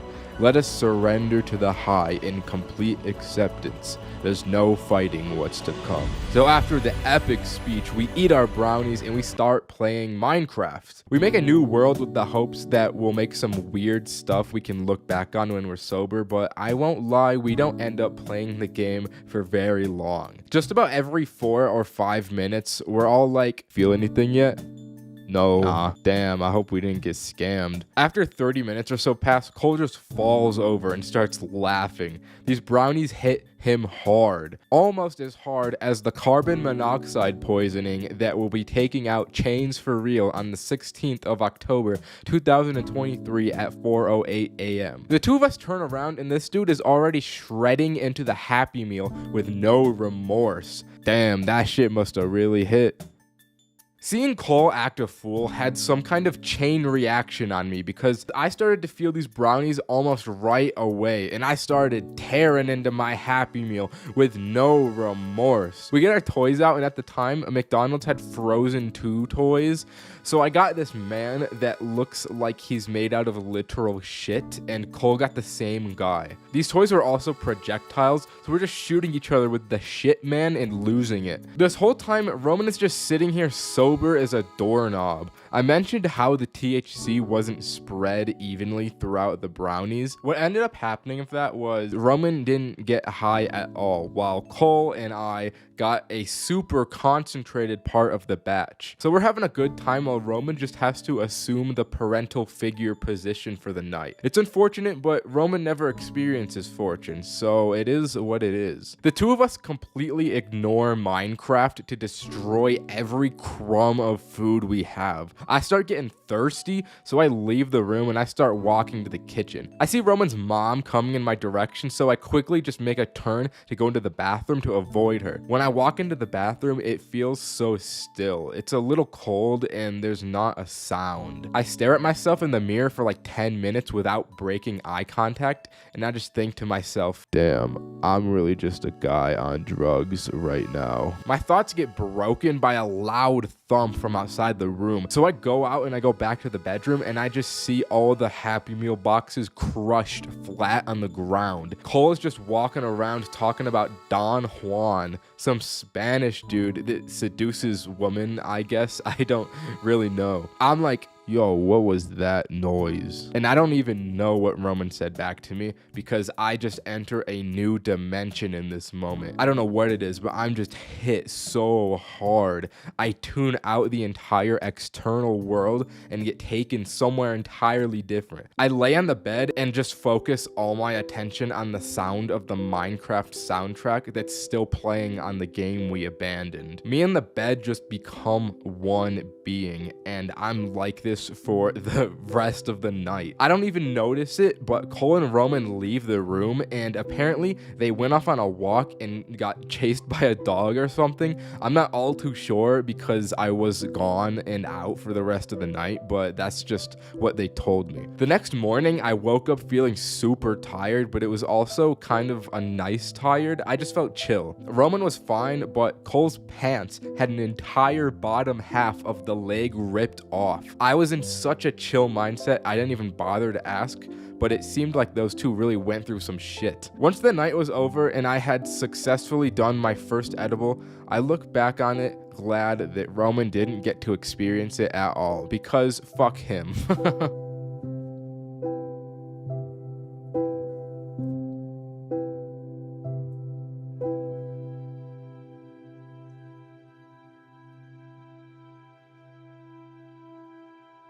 Being high and alone is something I like, but you know what isn't? Addiction. And if you're watching this video, there's a 99% probability that we share the same addiction, and that's short form content. I go on these jaunts just about every non-consciously waking moment of my life. So this particular night of me being high and alone served to free me of this terrible addiction, because every time I opened short form content throughout the night, I made myself eat an extra edible in an act of hopefully stopping my addiction. But it only kinda worked. Here's what happened. Right off rip, after eating this gummy, I cleaned my entire house. I was an unstoppable force of cleanliness off these gummies. But afterward, I quickly went back to my addiction. Not YouTube Shorts, I mean gambling. This is gonna be huge. I'm gonna open a freaking case, dude. Holy crap. Oh, alright. But I felt that if I was to truly free myself of addiction, I probably shouldn't make exceptions. So I ate another gummy after this as well. Then I instantly opened Snapchat and went onto the shorts because I'm not very smart, which meant another one down the hatch. I had already eaten 3 gummies, so I knew I needed a foolproof strategy that would ensure I wouldn't watch any more shorts. I decided to attack the problem at its roots, which is my attention span. I needed a way to fully reset my mind, and my idea to do so was a kind of strange approach in hindsight. The plan was to sit down in an empty room and just exist with myself and my drywall. I sat there and stared at drywall with as much mental focus as I could possibly exert for as long as I could. I would start to feel my focus wavering periodically. The only thing this ended up actually accomplishing, though, was giving myself a headache, which is ironically exactly what YouTube Shorts do as well. Alright, so the drywall strat, it's not working. Maybe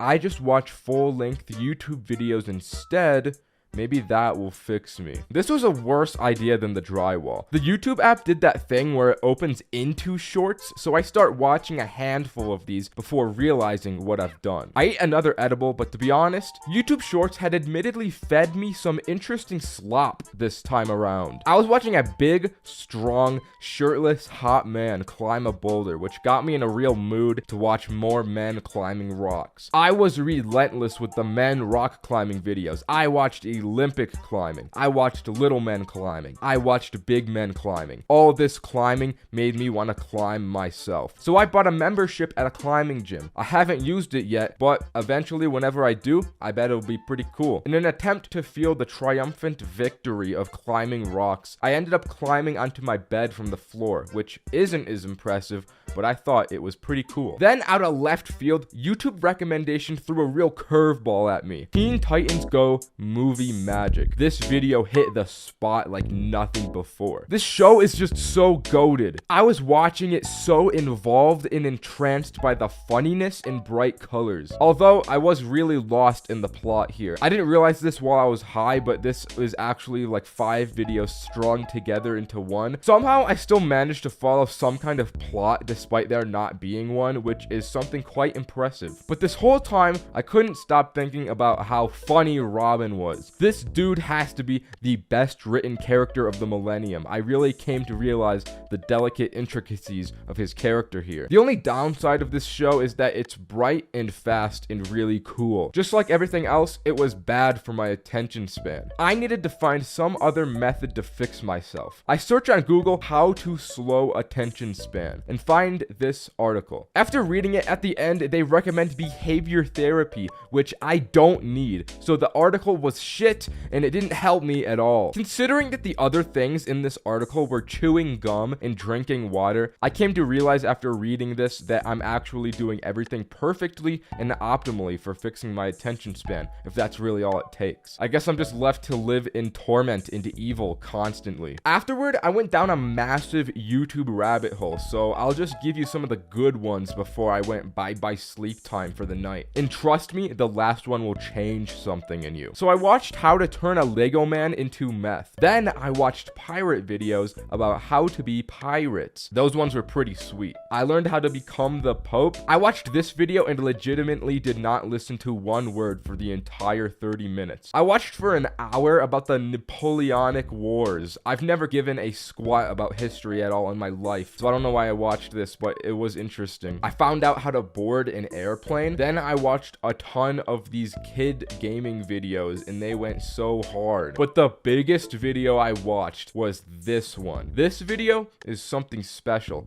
Anyways, subscribe. I haven't gotten high in school very often, and anyone who has gotten high in school would know why. It always sounds like a good idea at first, but in practice, it can be so goddamn scary. Now, this story isn't just about me getting high, but instead the whole squad was smoking in class. And under those circumstances in mind, you know shit had to have gone down, and it did. So it was the first day back to school from summer break, and it was the morning of that day before the classes had started. As the nature of the first day of school goes, I was pissed off, and so was my boy Roderick, the same guy from the mushroom story. We were pissed we had to be back in this place, but it also was sick to see everyone I didn't see over the summer. So we were greeting everyone in the grade, catching up in the hallways, when none other than the man himself, Kevin, comes through the doors, beelines straight to the two of us and whispers in our ears,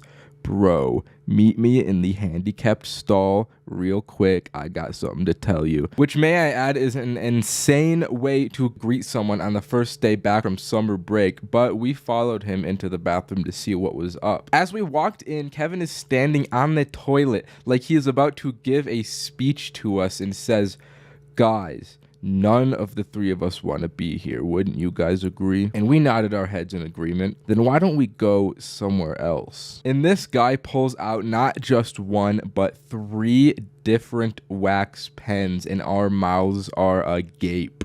Keep in mind, I rarely smoked at this time, so to see not just 1, but 3 wax pens that this dude had brought into the school was the craziest thing I had ever witnessed. I was like, no way we're smoking right here and right now.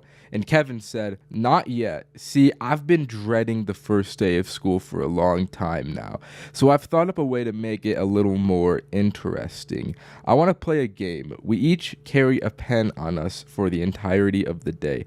Every time somebody says some dumb shit, you have to take a hit. And if you don't get caught all day, you get to keep the pen. But if you get caught, you owe me $50. In one moment, I was going about my ordinary day in school, and in the next, I'm choosing which pill I'm gonna take, and you know I took the green pill, and so did Roderick. I won't lie, the speech had us getting hyped in this bathroom stall. If anyone was in the bathroom at the time, I feel like they probably would have gotten the wrong idea. But anyways, we had to plan our day. We all brought out our schedules to see which classes we shared. I shared Spanish with Roderick, math I was with both, English I was alone for, in study hall I had the two of them again. But the bell rang and me and Roderick headed over to Spanish and departed from Kevin. As we walked into the classroom, we agreed we wouldn't sit next to each other, so if one person came down, the other wouldn't come down with them. And it would be easier to stay undercover, so we both sat in the back corners of the class. The class started and the teachers were going over the syllabus when this kid raised his hand and asked, "When we get our assignments, do you want our names in English or Spanish?" Me and Roderick just stared at each other from across the class after that. We knew what we had to do. As soon as the teacher turned around to the whiteboard, we took a hit, but then she turned around and we just had to hold in the smoke until she turned around again. And once I did, I started coughing loud. I couldn't hold it in that long. So I crossed my arms and put my head down, and no one thought anything of it, but it was close. The class went on and we got out of that one safe, although those wax pens, if you've ever smoked them before, hit hard. So even though I only took one hit, I was already feeling it as we walked to math. We got to the class first, and as Kevin walked in, he looked so fucked up. I was like, "Bro, what happened to you?" And all he replied with was, "It was Liam, bro." And then just took a seat before I could respond. Lord have mercy on his soul. Let me tell you, math was a dreadful class to get through. Not because of the challenge. We didn't even have to smoke once during this period.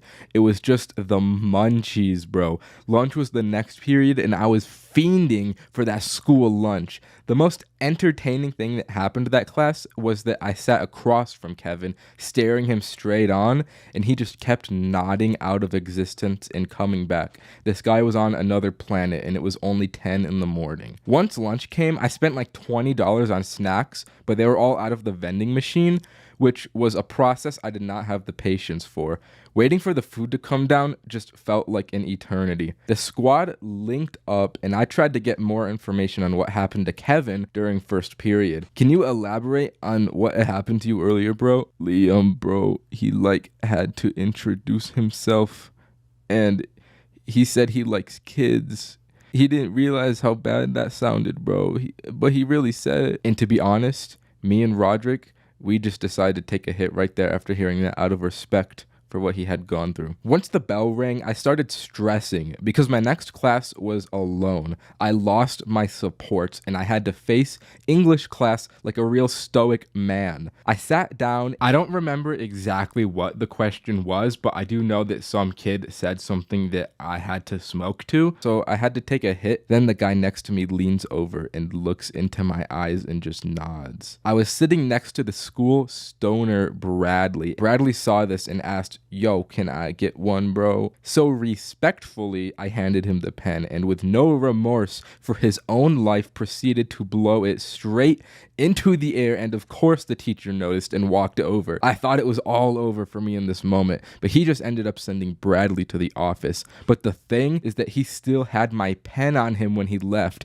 This guy, 200 IQ, outplayed me and purposefully got sent to the office so he could take the pen for himself. I don't know if that was actually his plan, but that's just what it seemed like to me. Once English ended, I walked into study hall, and this part was the hardest part of the challenge to overcome. If you've had study hall before, you know how silent the class is. So I'm trying to tell these two how I got my pen stolen, but I'm so high I cannot control how loud I'm being, and I just can't communicate what happens. I guess they both deemed that to be smokable, so they both took a hit, and as they exhaled, I couldn't help but just laugh at myself, and I laughed loudly, which alerted the teacher and got Roderick and Kevin caught. But since I got my pen stolen, I got away from it. I didn't have anything on me. They got sent to the front office, and I had to wait out the next hour of this class in an excruciating silence, just paranoid that somebody was gonna come after me. But at the end of the day, nothing happened of it, so I technically won the challenge and got to keep the pen. But since it got stolen, I really just got nothing. But I'm glad I won though, because if I had lost, I would have had to fork over $50 and a new pen. So I dodged a bullet there. So while I didn't get anything, at least I didn't lose. If you've ever smoked, gotten high, and then realized, wait, what am I doing with myself? You know how it feels. Being high without purpose leads to intense and heavy despair. It's a hollowness only comparable to living in Tucson, Arizona. So to help you avoid hitting that existential dread, because after all, I am one of your best friends and I look after you, I've cooked up 50 very awesome thingies you can do while high. And there's a lot of obvious things you can do, so I'm gonna rapid fire a few, such as eating delicious food, drinking water, operating vehicles on busy streets, killing, listening to music, playing video games, going to school, drawing, playing with animals, causing problems, gambling your entire bank account on Tesla shorts and losing it all in an instant, so you have to leave your anatomy class early to cope with the loss. Watching YouTube. My personal favorite thing to do while high is brain rotting myself with meaningless media consumption. And YouTube is the best place to do that. There was a day recently where I was with my boy higher than you can imagine while surfing YouTube. After sifting through a few videos, we suddenly feasted our hungry little peepers upon the most absurd YouTube brain rot we had ever seen. Losing 200,000 calories in 50 hours. This video is brain rot levels I could only dream my channel could ever achieve. Going for a walk. Going on Discord and raiding one of those servers with tons of open chats. Oh yeah. Hey, are you doing e-sex? Are you doing e-sex, bro? You little e-sex haver? What would your father say? What would the big guy say if he saw you having a little e-sex? Come on, man. Going through your entire phone contacts and calling everyone. Riding a hoverboard. Riding a bike. Learning the gritty. Kissing your friends right now. Going to the gym. Do the sus machine. Work the hip abductors, bro. Put the shame aside and do it. It feels good. Go to the cemetery. Stare at the wall and try and figure out what color it is. Just spin as fast as you possibly can in a circle. Swim in a pool, sink to the bottom, and feel your weightless body drift around. Postmates a medium Coke from McDonald's, and make sure you choose the freestyle orange flavor. Trust me, the taste is so worth it. For the small price you have to pay, it's so worth it. Do more drugs. Make sure you come out of this different. Watch videos of kids crying on Call of Duty. Study the Quran. Play Lego Star Wars The Complete Saga for Nintendo DS. It's a personal favorite of mine. Run to the top of a parking garage. Pretend to be an NPC. Lord knows that wouldn't be hard for you. Stack every single item in your home into one big pile. Play the knife game. Listen to this song and think about your failures. Go to the gym again. Only the top 1% of men can do this. Hold a conversation with your mother. Think about how time seems to pass faster than you can realize it. And before you know, everything you cherish will be gone. Tweet at me here on Twitter. Only the top 1% of men can do this. Listen to cool sound effects. Watch the entirety of the 1-hour Wise Tree video. Learn to backflip. Shut off your residential electric grid. Run outside of your home and don't stop until you collapse. Punch a hole in your drywall. Shave your head. Invite over my friend Adam for Molly. You can reach him at the comments because he's always reading them. Start your next anabolic cycle. Remember the good times and miss her. Now, for the big 5-0, the big 50, here we are. I want you to unleash the monster in your soul and go to the fucking gym. If none of these activities have tickled your fancy, I guess you just gotta be depressed and like sad, man. I'm sorry, I can only look out for you so much. That's unfortunate, but like, you know,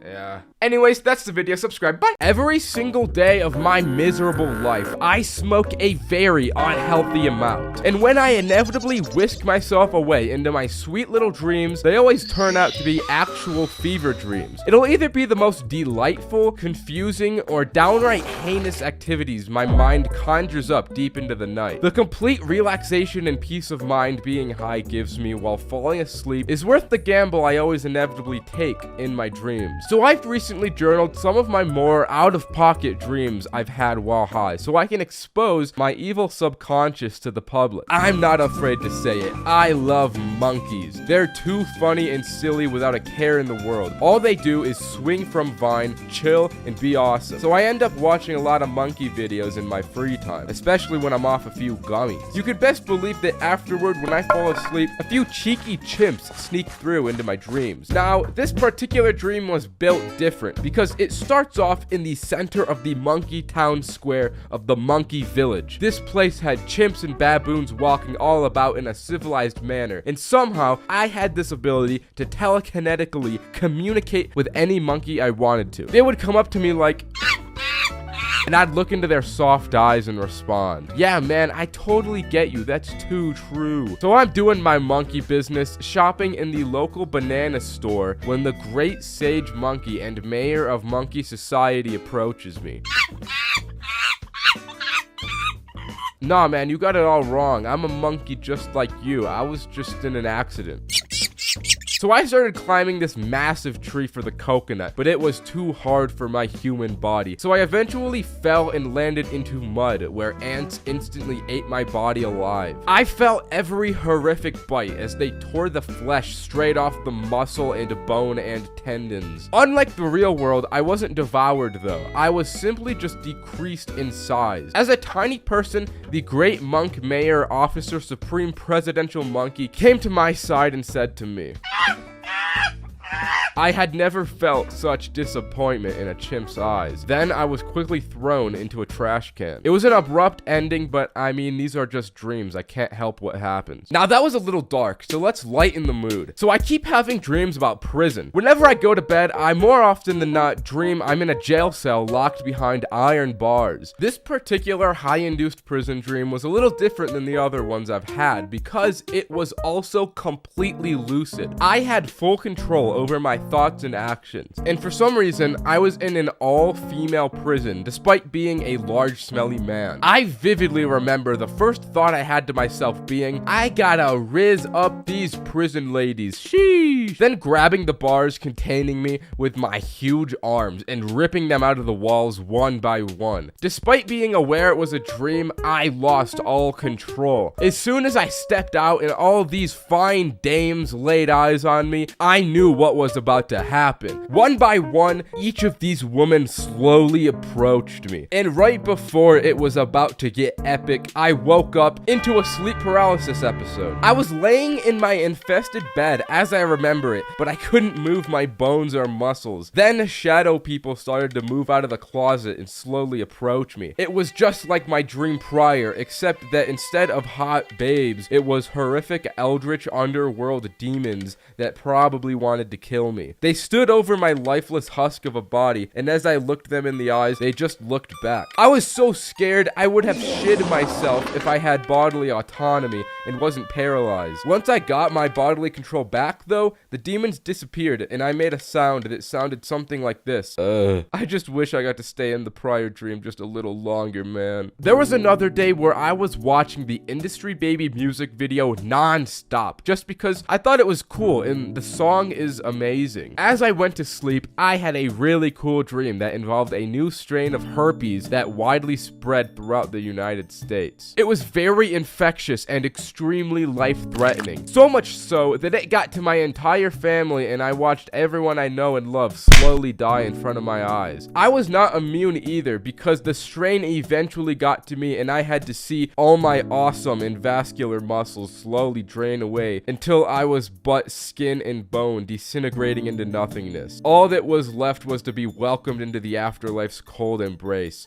It was probably the coolest dream I've ever had. But throughout all these high dreams, my real high dream is to one day eventually smoke weed with Pokimane. I think that would make for a banger video, am I right? Anyways, I was just like Drake these nights because I would get so high I would be out like a light. And that's the video. Subscribe. At one point, we've all consumed more substances than we can take and lost some sort of bodily function. Whether that's the loss of literal control over your body or the loss of your mind, so you just act on all of your primal monkey thoughts, either way, something is lost. So even if this story is the highest I've ever been, if you've watched me for long enough, you'll know that the only thing that I lose is my shame. I have an ability to hard body substances without ever dropping. So at least originally, this night was going to be planned as a mushroom trip between me, Roman, Adam, and Roderick. And I'll just skip the scene setting because I know you just want to see the drugs. So me and Roman pick up 6 grams of shrooms, stop by the Holy Land for snacks, arrive at Adam's luxurious estate, and get inside to prepare for the Ninja content farm. Also, Cameron was there too, so let's not forget about him. Round of applause for Cameron, although he was going to be sober and exclusively doing homework on his MacBook this night. So you got the stuff, my brethren? Yeah, bro, I got it right here. Let's just bust this bad boy open.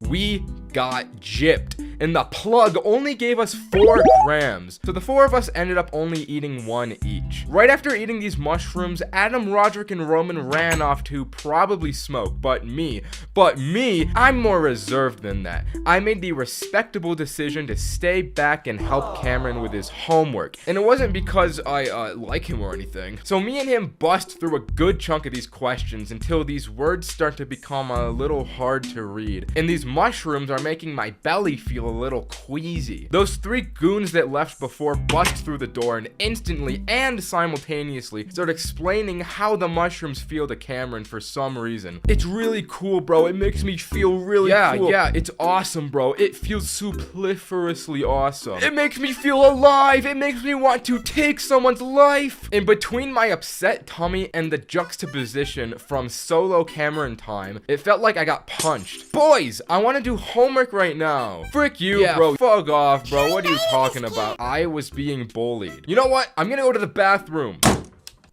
Oh my god. Despite us all having just 1 gram each, they were enough. These were some strong guys. As I had that moment to myself and overcame the queasy, I left the bathroom and everyone was gone. Although, I heard faint music from the porch. As I walked out, I see these 4 are smoking a big dog style cigar in the snow outside, and Cameron was making beats in Logic Pro. Ooh, there's the big homework, baby. What'd you do in the bathroom, bro? Put a diaper on? Did you put a diaper on in the bathroom? Bug homework, bro. Check this out. This was my snapping point. My friends were relentlessly bullying me, and I had to do something now to redeem the great Ninja name I was known for. Give me that cigar, boys. Check this out.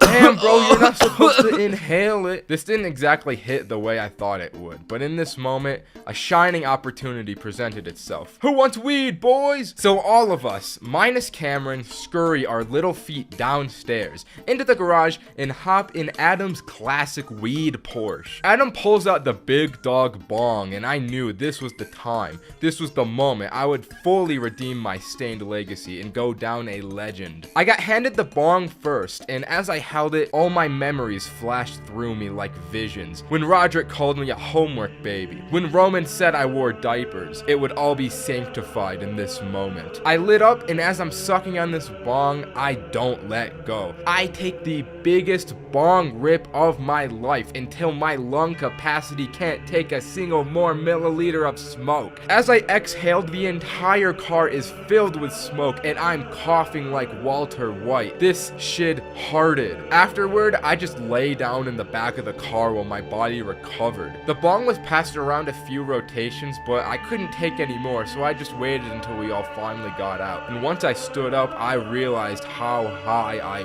was. So as we all stumble back to the bedroom, I go up to Cameron and I ask him, "Bro, let me see the laptop, bro." I had a golden joke cooking. I sit down with Roman in an attempt to open Google Images, search for Patrick Bateman, and my joke was gonna be that I said that was Cameron doing his homework. But I only got to search Patrick in the search bar before I hit enter, which brought up Patrick's star, which had this image from an Amazon link to a Funko Pop that the two of us found a lot funnier than the original joke would have been. But then I took it further by clicking on the image, bringing me to Amazon where I bought it. I bought the Funko from Cameron's laptop on his account with his card and shipped it to his parents' house. I was on fire. I was in my element here. Then Adam brings out the vodka and I'm chugging that thing like a Division I football player. Then Adam brings out the canned wine and I'm chugging those things like a Division I football player. I had completed the holy trinity of substances: earth, water, fire, but I was missing air. And I don't normally do this,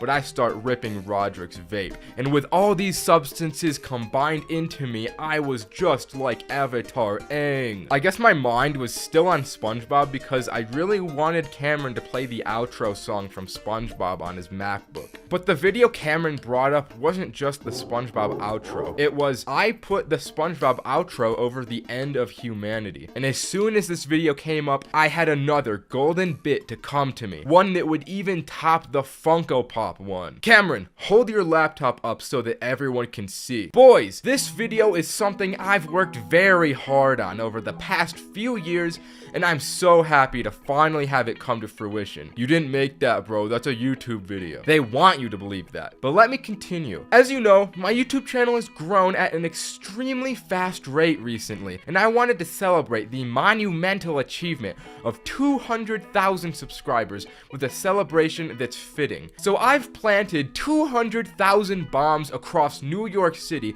and what you're seeing now is live drone footage broadcasted from my channel. But it's not just New York. The more subscribers I get, the more bombs I plant, until even we are engulfed by fire and explosion. It's just my way of saying thank you for all of the support I've received thus far. As you can imagine, that bit killed it. I could confidently say that my name was saved from the disaster of earlier that night. I walked out of the room and into Adam's library, basking in glory. Like I said, he has a luxurious estate. He has a library. And still vaping, I sit on his oversized reading throne until I passed out for the night. Okay, that's the story. Subscribe. Bye.